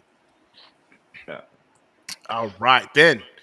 The New York Jets do a whole bunch of weird stuff. I don't know what was going on. We had all these 4th round picks, and then all of a sudden, Joe D decided, you know what? I don't want these. I don't want to use them. I'm going to start trading them, giving them away. I will say this, of the trades, he did trade back. I love the trade to the Detroit Lions for a 3rd next year. Typical JD, talk about freaking getting some value. I mean, next year's draft, as we've talked about before, DayneO, I think it's a little bit watered down. It's a little bit weak. So I'm not sure if that 3rd round pick next year holds as much value as potentially this year as a 4th rounder. But if JD decides to use that as a trade piece, right, during the trade deadline, I think is Devontae Adams potentially a Jet? I don't know. Dude, we gotta stop with that. I'm just saying, we can wish. I didn't think we could get Tyron Smith. We got Tyron Smith. Never thought we'd get Aaron Rodgers. I thought Derek Carr was going to be the option for us last year. We got Aaron Rodgers. So you know what? I'm going to believe anything is possible. That 3rd round pick might go towards a potential addition. But nevertheless, the other 3 freaking trade backs made no sense to me. But somehow, somewhere, we get to pick 134. The New York Jets pick Braylon freaking Allen, running back from Wisconsin. And if you've seen this kid, he looks like a freaking bulldog. This is a dog, right? So Braylon Allen also was perceived to be a 3rd to early 4th round guy. He falls to 134. Jets don't hesitate. They bring in another running back to complement Bryce Huff. Gentlemen, DayneO, this time you go first. How do you feel about Braylon Allen? This dude is a bulldozer. See, someone said, they wish he would run harder a little more often. I promise you, man, if Aaron Rodgers is in the huddle for this guy, he is going to be running balls out. And he is going to be plowing guys. Wait, like if you haven't seen him in camp yet, you are doing yourself a disservice. See this guy because he looks like freaking Urlacher as a running back. I'm telling you. And like the fact is, we need to get. Someone said, I found it interesting. Someone said maybe we drafted 2 running backs this year because we're gonna re-sign Bryce. And I kind of like that idea. Maybe we are gonna give him some help. That way we don't literally run this guy ragged. But regardless of the philosophy behind it, I think this guy is going to have at least 125 touches, at least. Because let's face it, we had 400 rushes last year. I see that going to 450, 460, 470. Well, that's just rushes. If Bryce gets 250 rushes, we need someone who can take 200 more. And I think this guy can take at least half of those. Yeah, B. Allen, Agent Zero. What you think about this guy, Jay? By the way, Jay, they want to know if is your channel is the Zach Truthers United. They want to know if that's... I'll be right back. First of all, for those people that don't know, after the Jacksonville Jaguars game in 2022, I threw my jersey on the ground and I set it on fire. My Zach Wilson jersey. So I'm not a Zach Wilson jersey. So get that out of your head. I'm just saying. But anyways, to the Braylon Allen fact, first of all, this guy is a stud because he follows me on Twitter. So that's pretty dope of him. But other than that, Braylon Allen is a beast, dude. This guy is going to be sick. There's a video of him on his Twitter. He was power cleaning 406 pounds. I can't move anything that's 406 pounds, let alone lift it up above my body like that. This kid's a stud. He's the only player in the NFL that I believe was born in 2004, which is kind of just a random fact. But he's going to be a bull, bro. I'm pretty sure he's big, too. I think he's like 6'2". He's maybe 6'2", a little bit. 230. Well, let me rephrase. He's 6'2", and at the combine was 235. but he plays at 6'2", 240. Yeah, so he's a big guy, and like Brees, I hate to say it, but like he's not that kind of guy that's gonna bowl people over. You know what I mean? Brees is the kind of guy that's gonna break tackles, maybe break. You know what I mean? And get an extra yards. He's not going to be the one to run over guys completely, but Braylon Allen will be that guy. So when you're at like a 4th and 1 at the 1 yard or 4th and goal at the 1 yard line, they're going to throw Braylon Allen in there, and he's going to run people over. This guy is going to be a solid. He's going to be a good RB2 for the Jets. And then obviously, the whole question is with Izzy Abanikanda. I don't know what's going to happen with him, but I'm pretty sure it was you that mentioned it. I can't remember who said it, but we're going to talk about the next guy. But they said the next running back they drafted might be better than Braylon Allen, so you never know. Yeah, so that's a nice little segue, right? So in between these picks, I'm gonna get to my point about the second running back being drafted because I wasn't really a fan of it, but I'll get to that because at pick 171, the New York Jets draft none other than Jordan Travis, quarterback out of FSU. Listen, Jordan Travis, if you didn't know, was on track to going undefeated last year and taking his team into the playoffs before he got injured. Broke his leg. Mm-hmm. This dude was in the conversation, like had Heisman conversation talking about it. I'm talking about a guy that I think had he got to the freaking college playoffs, could have gone ahead and done enough damage to go ahead and make himself a legitimate first-round pick, no questions asked. I think in terms of some of the question marks about him, at worst he was going to be a second-round pick, but this guy's a playmaker. Jordan Travis is a playmaker. He got all the intangibles you could want in your quarterback. He's a leader of men and great head on his shoulders. This dude can do some things that you just can't coach. Like if you watch his tape, you get upset sometimes because you see him try to – his arm strength is questionable in terms of can he go ahead and fit the ball in those tight windows, et cetera. But when that guy gets outside of the pocket, man, he does things you can't teach. Ultimately, he's gotten better every single year in college. I love Jordan Travis, man. We've got a guy that can actually sit behind Aaron Rodgers, sit behind Tyrod Taylor, and grow. Love the pick. How'd you feel about it? Go ahead, Jay. Take it away. I absolutely fucking love this pick.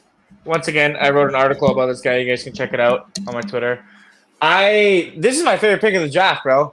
This guy, like you said, he was probably gonna win the Heisman. And honestly, FSU might have won the whole thing. In my opinion, I think they got robbed. They were 14-0, if I'm not mistaken. Yep. And they did not make the college football playoff, which is absolutely a joke because I think Michigan was the only undefeated team in the college football playoff, if I'm not mistaken.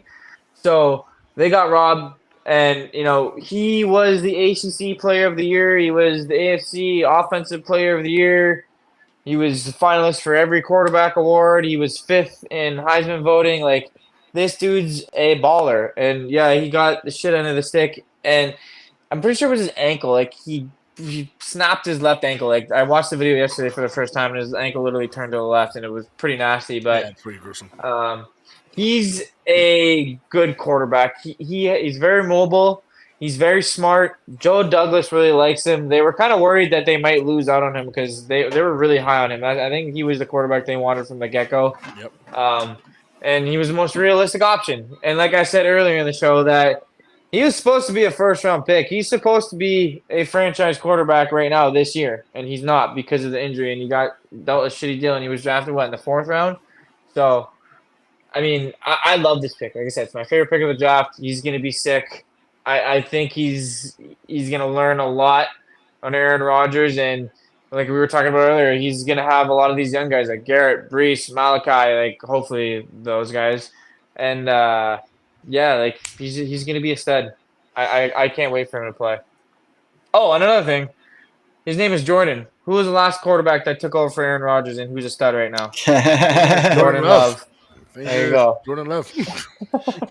DayneO, what say you? Dude, what did you say earlier? 30 years of experience in front of him or something, someone said? Yep. That's awesome, man. At bare minimum, he can replace Tyrod, whatever you want to call him, in a year or two, and let's see what happens after that, man. I'm tired of like crowning these guys the next whatever, especially in this New York market. But I think that he has ceiling to be a lot higher than what we need him to be this year. And I'm stoked for that. Like you said, he's got teachers in front of him. He's got no pressure at the moment. Literally the perfect scenario. Like, this is what, at worst case scenario, you can trade him in a year or two for something better than pick 171. Yeah. I'm really excited to see him in preseason too. Like I'm super. Like I said, bro. Other than Malachi, like I'm super excited for this guy. Like the Jets are finally doing it right. Like they didn't do this last year. Like who are the QBs they brought in? Like nobody. Like Tim Boyle, Trevor Siemian. Like now we got Tyrod Taylor. Yeah, bums, and they drafted Jordan. Like you never know. We could maybe see him this year. You never know. Hopefully not. But like I don't know. I think he could beat out Tyrod depending on his injury and his recovery. But I hear that he's on track to be ready to go for training camp. OTAs and for training camp and stuff like that. So I mean, personally, I don't want to see him. I don't want to see him. I don't. Yeah. Ability. Preseason only. Yeah. Let me go ahead and get some glimpses of what you can do, but other than that, sit your ass down and learn, right? Like, I want this development to go the right way. And this is a guy, again, that there's going to need some work. I think he's going to need some work in terms of his footwork, being able to go ahead and use his body in those deep throws to go ahead and make sure he puts more velocity behind it. Not depending on his arm, like his arm alone in terms of trying to go ahead and get the ball where it needs to get to. Like, I love the pick. I love the thought process of him being able to sit behind Aaron Rodgers and Tyrod Taylor and just learning. But I am looking forward to seeing a couple of plays here in the preseason. But then the New York Jets go just 2 picks later, and this is when I thought to myself, what the hell is going on? They go Isaiah Davis. And I'm not going to lie to you. Sean McKeeter said, I know we got a lot in the draft, but I really wanted 2 wide receivers rather than 2 running backs. I'm sure the Jets will prove me wrong, and both running backs will be studs. Our team is going to smash people. And I agree 100% with this freaking comment because I really didn't understand why we wouldn't double dip at wide receiver or double dip at interior offensive lineman, right? I think it was a perfect opportunity. There were some guys there that had dropped, that had a lot of value, that had higher grades on them. You could have gone the wide receiver route. You could have gone the interior offensive line route, but you chose to go another running back. And at first, I looked at this in disgust. And I didn't understand the why. But then I had Joe Blewett on the show, and Joe Blewett kind of broke down some tape on this kid, man. And listen, he might be a stud. And then the more you watch the kid, you start seeing Arian Foster 2.0. I can't help it now. The more I watch this tape, his body style, his playing style, the way he glides away from freaking defenders, his patience when he's trying to go ahead and attack the hole. I look at the guy playing now, I'm like, damn, man, this kid reminds me of Arian Foster. And it took Joe Blewett opening up my eyes to stop being mad that it wasn't, a wide receiver or an interior offensive lineman, and to just look at the player. And in all actuality, the Jets running back room just got real, real, real fun. I'm talking about smack you in your mouth kind of fun. So much so that in terms of getting the extra yardage, right? And again, I'm quoting Joe Blewett here. If he had to bet money on getting a 4th and 1, and it's between him, Brandon Edwards, or Bryce, he's picking Isaiah Davis to get you the 4th and 1. And I was shocked by that. And I was like, really? He was just like, the dude doesn't know how to not get those extra yards. He's a violent runner. He's a big guy too. I think he's like 6'2", 215 pounds. I was just going to say that. Braylon, right? Yeah. And he's also a stud in the pass protection. So again, I understand the addition, right? Now you've got a young core of running backs that give you a little something different across the board. You don't just put them out there and think, oh, it's a pass or it's a run. Like between Bryce, B. Allen, and freaking Isaiah Davis, you've got running backs who all are willing pass blockers and can all do some damage to you on the ground. So when they're out there, it's not an automatic giveaway. Like in case of an Izzy, if Izzy's out there, they're running the ball because in pass pro, he's a liability. So I see what they're doing, and it's all about not only adding weapons for Aaron Rodgers, but protecting him as well. At the end of the day, I love the pick in terms of what it means for that win now mentality. How do y'all feel about Isaiah Davis? I think I said it on our show, Gunny. I didn't really know too much about him, and I'm not gonna lie to you, I wasn't really excited about the pick because, like you said, there were other options available. Like, other interior offensive linemen.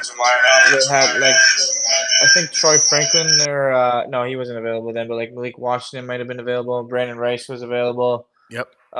So there were guys available, and I would have preferably taken a receiver, to be honest, because we could use some more depth at receiver, especially with Mike Williams being dinged up, and we have Jason Brownlee and Xavier Gibson who played a little bit last year, but I still think adding another receiver would have been better. But like you said, this guy could be a stud. You never know. Maybe we're all wrong. I hope we're wrong. And but then again, what does this mean for Izzy? They're just done with Izzy? But then again, they did have 4 running backs on the team last year. So, and other than Izzy, yeah, they were Michael Carter was getting a lot of snaps. Dalvin Cook didn't seem like he was getting too many. And then Brees started the year off on a pitch count. So, but that's not going to be the case this year. Brees is going to get a lot of carries every week. So, but yeah, I don't know. I'm not too excited about the pick. The kid, he looks like he's a good kid, ready to ball.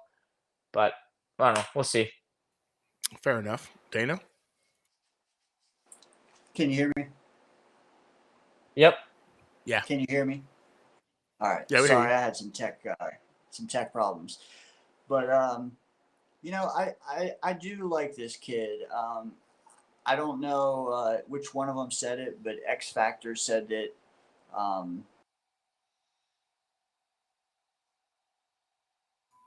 Hey, your mic went We off. lost you. All right. We're having more technical difficulties. Daniel's going to handle that. But yeah, I think ultimately in terms of what they want to do, man, I think I see the picture, but I'm with you, man. I really believe that an opportunity missed on, being able to double dip as deep as this wide receiver class was. You don't do it, and a guy like Malik Washington falls to the Miami Dolphins. You made already the best wide receiver room in the AFC East better with a guy like Malik Washington. That was frustrating, but ultimately, I get it. I see where they're going with it. Moving on, Quantez Stiggers, cornerback, gets picked up at pick 176. This one was a shocker to me, right? Especially because the dude comes from the Canadian Football League. Yes, sir. But you know more about that than I do, right? Being from Canada, man. Tell us about Quantez Stiggers. I'm not gonna lie to you, I don't know too much about him, but yeah, he was a stud in the CFL. The way he got to the NFL, it's kind of a sad story. He was gonna go D2 or D1, and then COVID happened, and then his father actually passed away in a car accident, so he had to deal with that whole situation. And then he ended up signing a deal with the Toronto Argonauts, and he was great for the Toronto Argonauts. He was the first rookie corner to win the most outstanding or the offensive or the defensive rookie of the year award in the CFL in 50 years. So he's a baller. He's a bigger dude. I think he's probably a little bit smaller than Sauce. He's definitely got a good attitude. I don't know if you watched the interview with him, but he's definitely got his head on right. Seems like a good kid, and he's definitely motivated to play. But I think he's gonna be a solid fit for the Jets. I think you're gonna see him a lot. I think he'll get maybe a pick or two, but I really think he's gonna surprise a lot of people. And I think I said it on my show. The way the CFL works, they can have a receiver once a quarterback starts his cadence, the receiver can run behind, start and run at the line and get a running start at the line. So I played that way as a corner. I'm not a professional, but it's hard to guard receivers when they're running full blast while you're just standing there, right? So it's definitely more of a challenge, and I think that's going to incorporate well in the NFL because we play against a team like the Miami Dolphins who like to run a lot of motion and have Tyreek Hill. So I really like this pick. I mean, yeah, I think he's going to be a stud. Like I said, I think he's going to surprise a lot of people and make some plays for the Jets. All right. You know what? Snowball with the comp for B. Allen, Steven Jackson. Bro, that's a very good comp in terms of their playing style. Yeah. And their freaking size. I haven't heard that name in a while. I haven't either, man. Snowball going back into the historical data points and bringing up Steven Jackson. That's a good comparison right there. I like that one. Yeah. Yeah, man, again, Quantez Stiggers, love his story, man. You kind of see how he kind of came about with, having some hardships, early on with the loss of his father and how he kind of lost his way and being kind of put back on track. It's a feel-good story, man. You get a feel-good story out of Quantez, but also he's a baller. The guy played with grown men, in the Canadian Football League, led the league in interceptions as a rookie. Again, like you said, 50 years or more since a cornerback won that position. The dude was a beast in 7-on-7 freaking football 7-on-7 football. Like the dude can play. He brings some tangible skill sets you can look at and fine tune. And I'm not mad at it again when you're talking about DJ Reed, MC2 in regards to their contract negotiations, etc. So I'm not mad at it. I again, we're talking about like depth pieces here. You know what I'm saying? Bubble like roster bubble guys. So you get to this point of the draft, and it's just like, all right, what are we talking about? Like the very next pick 257. That is Mr. Irrelevant. Jalen Key, cornerback out of Alabama. I'm sorry, defensive back out of Alabama. You got anything to say about Jalen Key? I mean, he went to Alabama. So Right? I think we said it on my show too. I don't know too much about him, but Nick Saban's really high on him. He likes him. So, but I mean, if he went to Alabama, he's got to be a decent player. He's going to join a pretty decent safety room because they got Chuck Clark, like we mentioned earlier. Jordan Whitehead's gone. Ashton Davis is there. They got Tony Adams. Another thing we didn't mention too. The Jets could have drafted Hicks from Iowa State, I believe it was, safety. And what's his name? Jaden Hicks, I think. And they just skipped on. Actually, they traded away a pick and then the Chiefs took him. But I mean, I don't really know too much about this guy. I'm not gonna lie and gas him up, but like I said, he's from Bama. He should be a solid player. He'll be a good depth piece. That's about it. All I got on him. In all actuality, again, I like his mentality, right? So I watched him speak, at the podium. Yeah.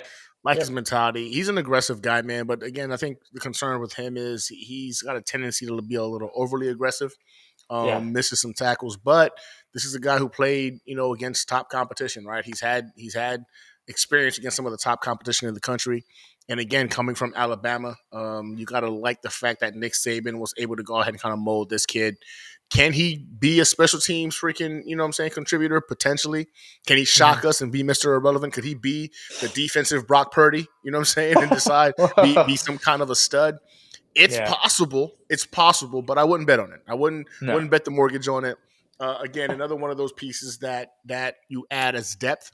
And again, coming from Alabama, you're kind of betting on the pedigree of where he comes from and what he can be.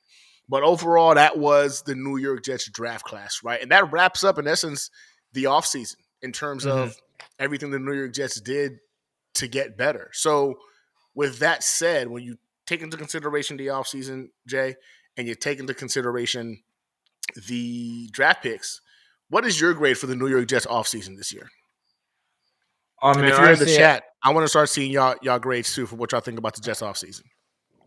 I think they did it really well. You know what I mean? They addressed everything. The main issue, in my opinion, was obviously the offensive line, and they failed to do that last year. They addressed it probably the best possible way they could have. They got Tyron Smith, signed John Simpson, traded for Morgan Moses. They're going to get AVT back. We don't know how that's going to work out, but and then obviously we needed a receiver, and they got a big dude. They got Mike Williams, who was an absolute stud. Obviously, he's coming off an injury too, which is kind of like but I think he's going to be good. Then in the draft, you know what I mean? They did it good. They went the smart route. I know a lot of people were mad. I forgot to mention it, but I got into an argument after I was leaving the draft with this Jets fan. He's like, "Oh, we're gonna win now. You're gonna be drafting an offensive tackle that's not gonna play." I was like, "Yeah, but did you not see what happened last year? Like, we got screwed because our offensive line was destroyed." And he's like, "Oh, it's not why Aaron Rodgers got hurt." I'm like, "Okay, but that's why Zach Wilson couldn't do what he wanted to do." So. But then again, they addressed everything they needed to. I'm a little bummed that they didn't get Odell. I know I sound like a homer, but I'm a big Odell guy. You know that. But then again, they did get Malachi Corley, so I don't really know any other free agent receivers that are available because I know Tyler Boyd signed today with the Titans. So Will Levis is gonna have Will Levis is gonna have some fun with that. But then again, Justin Simmons is still floating out there. I know the Jets traded away John Franklin Myers to make room, and you never know. Maybe they can reel him in for a good deal. But other than that, man, I think they killed it. I would probably give them honestly an A minus for the overall offseason because, like I said, they addressed everything, and there were still everything I've seen. It was if the Jets stay healthy, man, they're gonna be a team. Even today, I was at work. And I have a Jet sticker on my hard hat, and this guy's like, "Jets!" was like, fuck yeah, bro. I was like, and he's like, oh, they suck. And I was like, oh yeah, what team do you like? And of course, he's like, oh, I'm a Bills fan. And I was like, oh shit, here we go. So And then convenient. he's like, how were you feeling when he made like a little joke about Aaron Rodgers? And he's like, oh, my ankle. I was like, you know what? I was there, so fuck you, buddy. But anyways, yeah, like they did it right. I'm really happy about the offseason so far. Yeah, I mean, I really can't argue much with you here, right? I think that in terms of what Joe D was able to accomplish, to me is very impressive. I didn't think in a million years that Joe D would have been able to go ahead and fix the offensive line before we got to the draft. I think to me that was the most shocking component, is that going into the draft, I really believe like coming into this offseason, we had holes everywhere. And I was like, man, this is going to be rough. How's JD going to go ahead and make this all work? I really had no idea. So I was kind of concerned about it. Yeah. But in the offseason, before we even hit the draft, JD knocked it out of the park, man. You literally built a wall in front of Aaron Rodgers, you know what I'm saying, a.k.a. his own Secret Service, got that covered. You know what I'm saying? You bring us a legitimate wide receiver too, right? Yeah, you lose Bryce Huff, but then you bring in an upgrade with Hassan Ridgely, right? You fortify some pieces on the interior defensive line. I mean, you bring in our special teams guys back, and like you look at the moves he made, they were methodical and they were cost efficient. They didn't cost an arm and a leg, and you saw the fact that this team is a landing spot for individuals who are looking to go ahead and potentially, chase a ring, right? Like this is it, a Twilight tour, so to speak. And they like before the draft too, they were in a position to do whatever the fuck they wanted to do in the draft. Like when it didn't matter who they drafted, it was going to be a good as pick. long as it wasn't defense. As long as it wasn't defense, it was going to be a good. Listen, even if they had gone Brock Bowers, which I would have hated, I wouldn't be mad at it because of the fact that listen, you're adding a weapon for Aaron Rodgers. I would have understood it. Like the only way they would have really pissed off, I think, the majority of the fan base would have been if they went defense, and they didn't do that, right? So I think the offseason was great. The draft, I love the pick of Olu Fashanu. It's smart. It was the smart pick, vice the sexy pick. You wanted to ensure that the offensive line would be able to be at the very worst average. So our 40-year-old quarterback coming off an Achilles tear is going to be able to go ahead and stand behind it and pick defenses apart. And by adding that component of a Fashanu, who, again, high IQ guy who's already stated he's willing to play whatever the Jets want him to play, completely different from the last guy we had drafted to be the blind side protector. He's willing to do what it needs to be done for this team. You bring in a Malachi Corley, a guy who's going to go ahead and pretty much complement the wide receiver room. You bring in studs and Braylon Allen and potentially a guy like Isaiah Davis who's going to go ahead and reinforce the running back room. Jordan Travis gets to sit and be the quarterback of the future and learn from two of the GOATs. And even if he's not the quarterback of the future and he winds up being a freaking backup, that's still a win. Or like DayneO was saying, well, you know what? A quarterback needy team needs him, and we wind up trading him in a couple of years and recoup a higher draft pick. That's a win. I love everything that we've seen with this team. I think we addressed a lot of needs. We made this roster better. The roster got freaking better. They could have sat on their ass and decided that they were going to go ahead and just, you know what, Aaron Rodgers is coming back. That's going to be enough. And they realized that wasn't the move, and they were able to go ahead and get better. I'm going to give it an A-, and I'm giving it an A- only because I felt missed opportunities were had by getting rid of some of those fourth rounders. I think you could have gone ahead and grabbed some high level talent, especially again at wide receiver and interior offensive line. I think a missed opportunity was there by trading back an A- because I also feel like the JFM trade we kind of got. I think that we didn't get fair value back for JFM in that component. So for me, based off of those little critiques there, I'm not going to give it a solid A, but I'm going to give it an A-. I think the New York Jets did an incredible job this offseason. I think they did things that not any of us really saw coming or even imagined they could do with the shamble that was a roster coming into this year. So I love it, man. I think this is going to go ahead and really kind of tailor down to staying healthy. I think if the Jets stay healthy, I don't know. Again, I'll say this again on paper. I think the New York Jets roster is pound for pound the best roster in the NFL. I think if these guys can stay healthy, pound for pound, this is the best roster in the NFL. And like, that's not even crazy to say, bro. No, it's not. It's not. Some people will say it, though. Dude. Some people will say it. It's not, bro. Like, on paper, bro, like, we have everything. There's no weaknesses on this roster. No, like, on paper, there's – okay, literally, safety. That's it. Like, and even then, with Chuck Clark and Ashton Davis rising, we really don't even know. Like, we might be average. That's how – well, maybe tight end room. Maybe tight end room, too. But, like, that's – and we still have – like, they're still good, but that's how good the team is. So it's crazy, bro. I'm gonna give it an A-. What you think, DayneO? Hopefully you can hear me now. Yeah, we got you. Okay, sorry about that, guys. No worries. So I give it a B plus, which might be low when you hear what I'm about to say, but like, yeah, we know all the picks we made. I agree with most of them. The only thing that I would add in is that you have to wait in the grade for two different things. One is we got to pay the remainder of the bill for Aaron Rodgers. That's off of our plate now. We paid the rest of what was due, and we took that out of this draft capital. And then B is that we still have a 3rd round pick that's unspent. So B plus, but that unspent 3rd, if we use it before the deadline, I think that could make this the spending of the capital we had, it could take it to an A plus. It just depends on what we end up. If we use that pick for this year, it can propel it higher. If we don't, then that just goes to next year. B plus though. Okay. Well, there goes the grades. So with that said, the New York Jets opponents for 2024. How many losses do you guys see on this schedule? I'll start with you, DayneO. How many losses do you see? So, I mean, honestly, if we're full strength, we can win them all.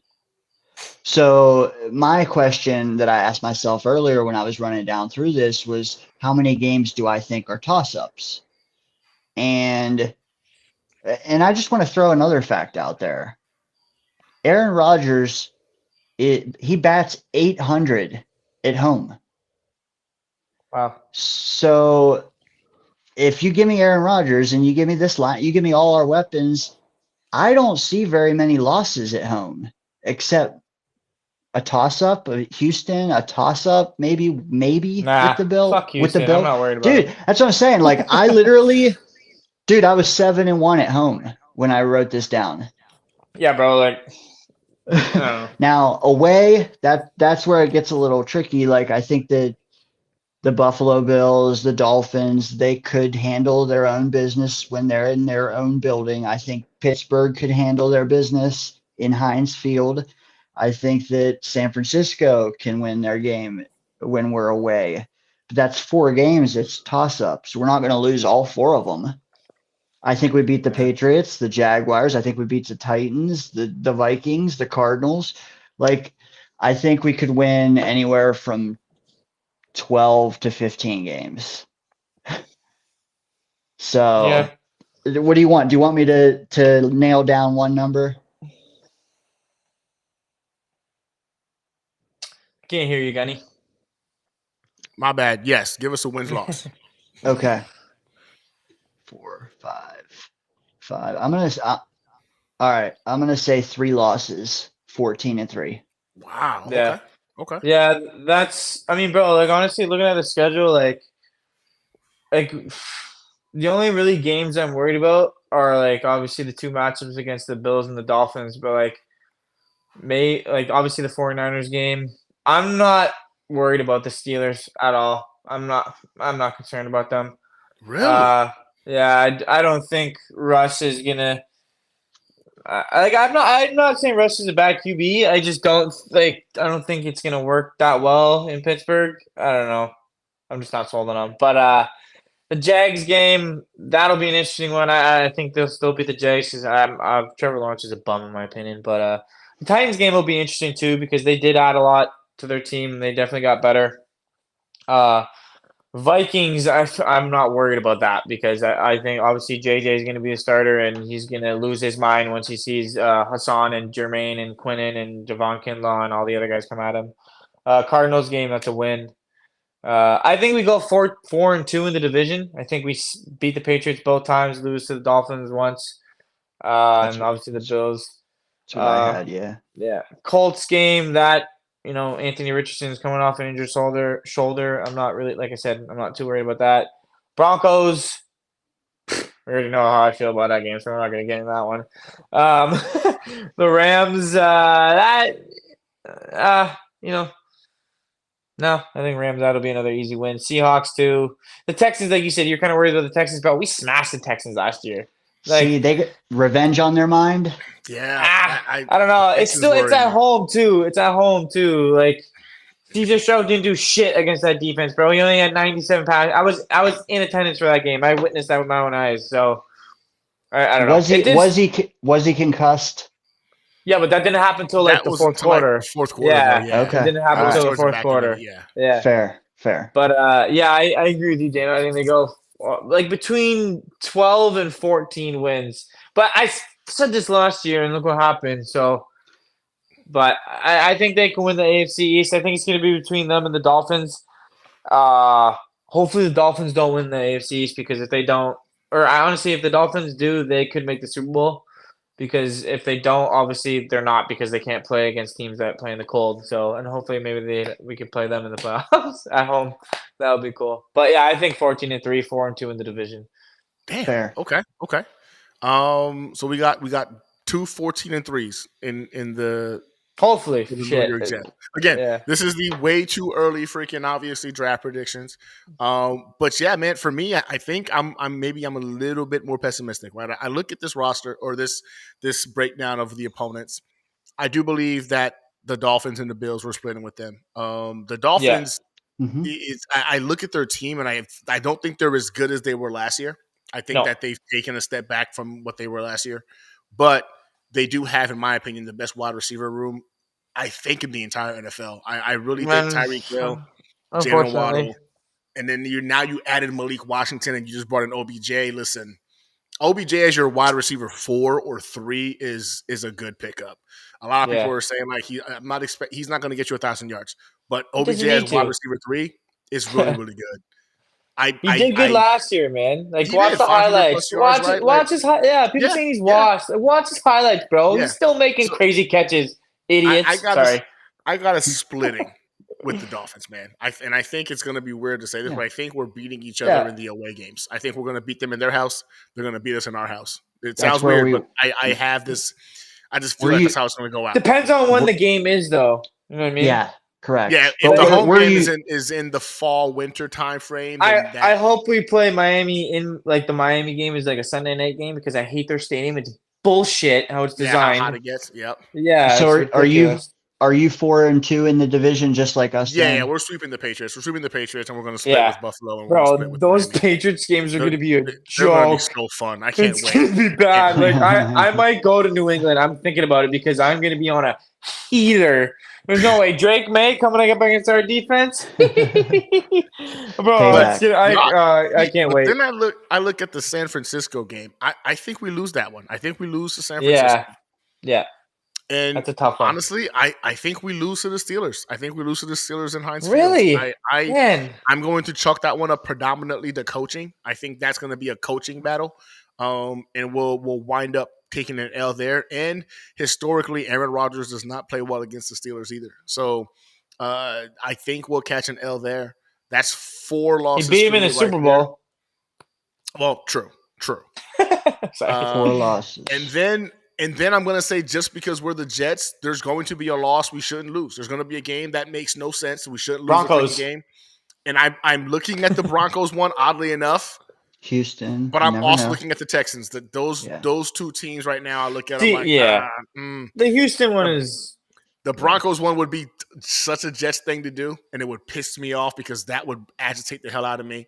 At least it's in New York, though. It's not in Denver this time, so ABT can play. Yeah, everybody should be healthy, you know what I'm saying, leaving that game. So I'm gonna go with we are 12-5. I think the Jets go 12-5, but it's just enough to win the AFC East. Oh yeah. I'm with you guys. I think if it's not us, it's going to be the Dolphins. I think the Dolphins are the team that.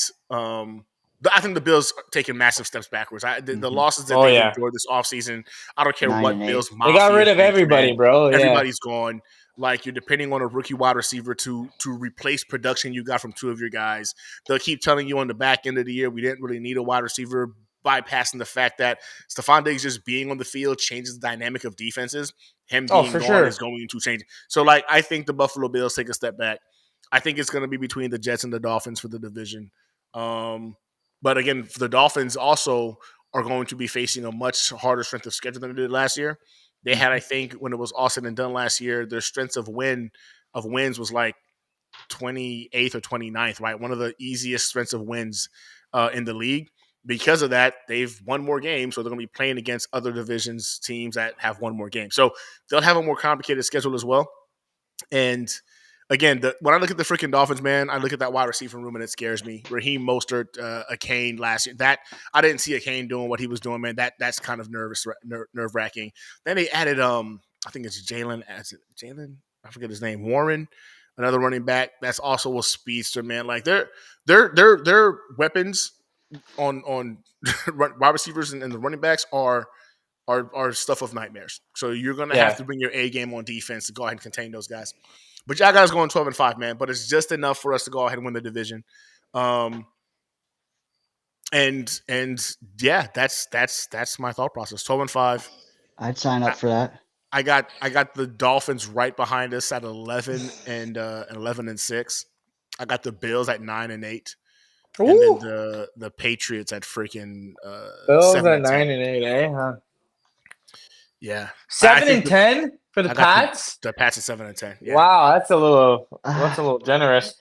Because of the defense, bro. I think when you got a defense that travels, and but bro, you gotta think Belichick's not there anymore, man. Yeah, but Mayo's a defensive-minded guy, and yeah.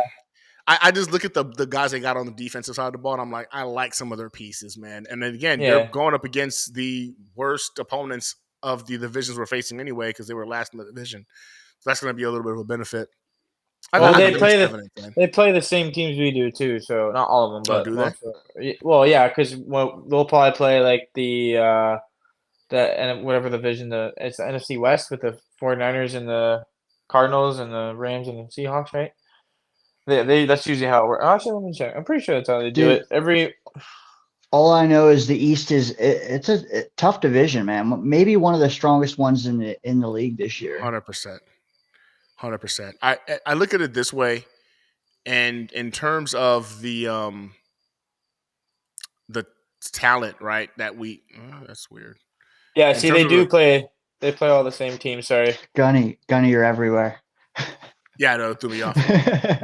but yeah, so they literally the only teams that they play that we don't play are the Chiefs and the Lions and the Ravens. Like, look, the place they are in the division. This is the Bills I'm showing you. This is who they're playing. Oh, the Bills. So they play a first place schedule. First place teams, yeah. Yeah. I don't know, man. I think this is the year for us to go ahead and break the freaking drought. That's all I'm focused on, break the drought. And once you get into the playoffs, it's a new season. And defense travels and rushing attacks travel. So the Jets, I think the way they've built this team this offseason, it's built to win at the NFL level. Defense, running game, right? And when I look at the rest of our division, I think we have the best, the most well-rounded roster. Right? Yeah, you can look at the freaking Dolphins and know, yep, the wide receiver room is better. I'll even say the running back room is better because they've proven to be able to do more, right? Like, I think Bryce Huff is the best running back in our division, but in terms of the overall room, I'll get back to the Dolphins. But like, even the Dolphins, they need, like, I hate to say it, but like they got to still worry about Tua. They do. One bad hit and he's done. But the thing is this, though, right? He proved last year he can go ahead and play a full season. So he did. If that argument's used with Tua, I feel like people need to use it with Joe Burrow also, because he's been a freaking train wreck in terms of being able to stay healthy. Yeah, it's so weird because like nobody talks about how injury prone Joe Burrow is. It's Tua. Yeah, we've seen it. It's bad. But Joe Burrow has missed, I think, more games than Tua has. Joe has done a lot more in his career. True. But and Tua with the concussions. What, sorry, I was just going to say, like, the concussions, it could be career ending. Like, this is true. Well, bro, he was literally throwing up gang signs when he got hit. Yeah, correct. I'm sorry to joke about that. It's not funny, but you know what I mean. It's true though. That shit was rough. Yeah, but that was a tough thing to see. That's the show, boys. 2 hours. You know what I'm saying? I had this for an hour and a half, and then 2 hours. So now the wife is probably wondering where I'm at. So I'm going to go ahead. It's 11 o'clock here. It's 10 o'clock here. You know what I'm saying? So like it's late. It's late. I appreciate you boys chopping it up with me, man, and breaking down the 2024 offseason for the Jets and talking about what we can achieve this year. Just for shits and giggles, man. I've already told the people where they can go ahead and find you. Tell them yourselves and what kind of products you have currently going on. Go ahead, DayneO. Yeah, I am at DayneOJets on Twitter and YouTube, and I kind of am filling out that Friday night pocket because most of the content creators have lives and they go out on Friday nights. So I figure let me fill in that little pocket, and it's the vibe is a lot like this, man. Just chopping it up, informal, not saying yours is informal of any kind, but just low key, deep level Jets takes Friday nights, 9:00. Yeah, I haven't really been doing shows every week just because I usually do post and pregame reviews during the season. But me and Gunny did a show, I think like last week or something for post draft. Yeah, but yeah. You guys can follow me on Twitter at JJetsX. I actually just started a new gig writing for the Sporting News. So I've only been with them for a week and I've posted 4 articles. I'm working on 2 right now. So those are going to be coming hot and heavy. You can look that up at thesportingnews.com/JRicci, RICCI. And yeah, look for me on there and on YouTube at JJetsX. But mainly all my stuff is on Twitter. So. All right, gentlemen, I appreciate y'all, man. Listen, everybody in the chat for hanging out. We got 251 people right now hanging out with us. Y'all some freaks, man. It's late. Y'all need to go to sleep, get some sleep, man. Y'all got work tomorrow. But appreciate the love. Y'all chopping us with us. Another episode of Hanging Out at the Hangar is said and done. That's episode 8. We'll see you guys again next week. Can't wait to talk to you. Have a good night. And always, go Jets. Yes, sir.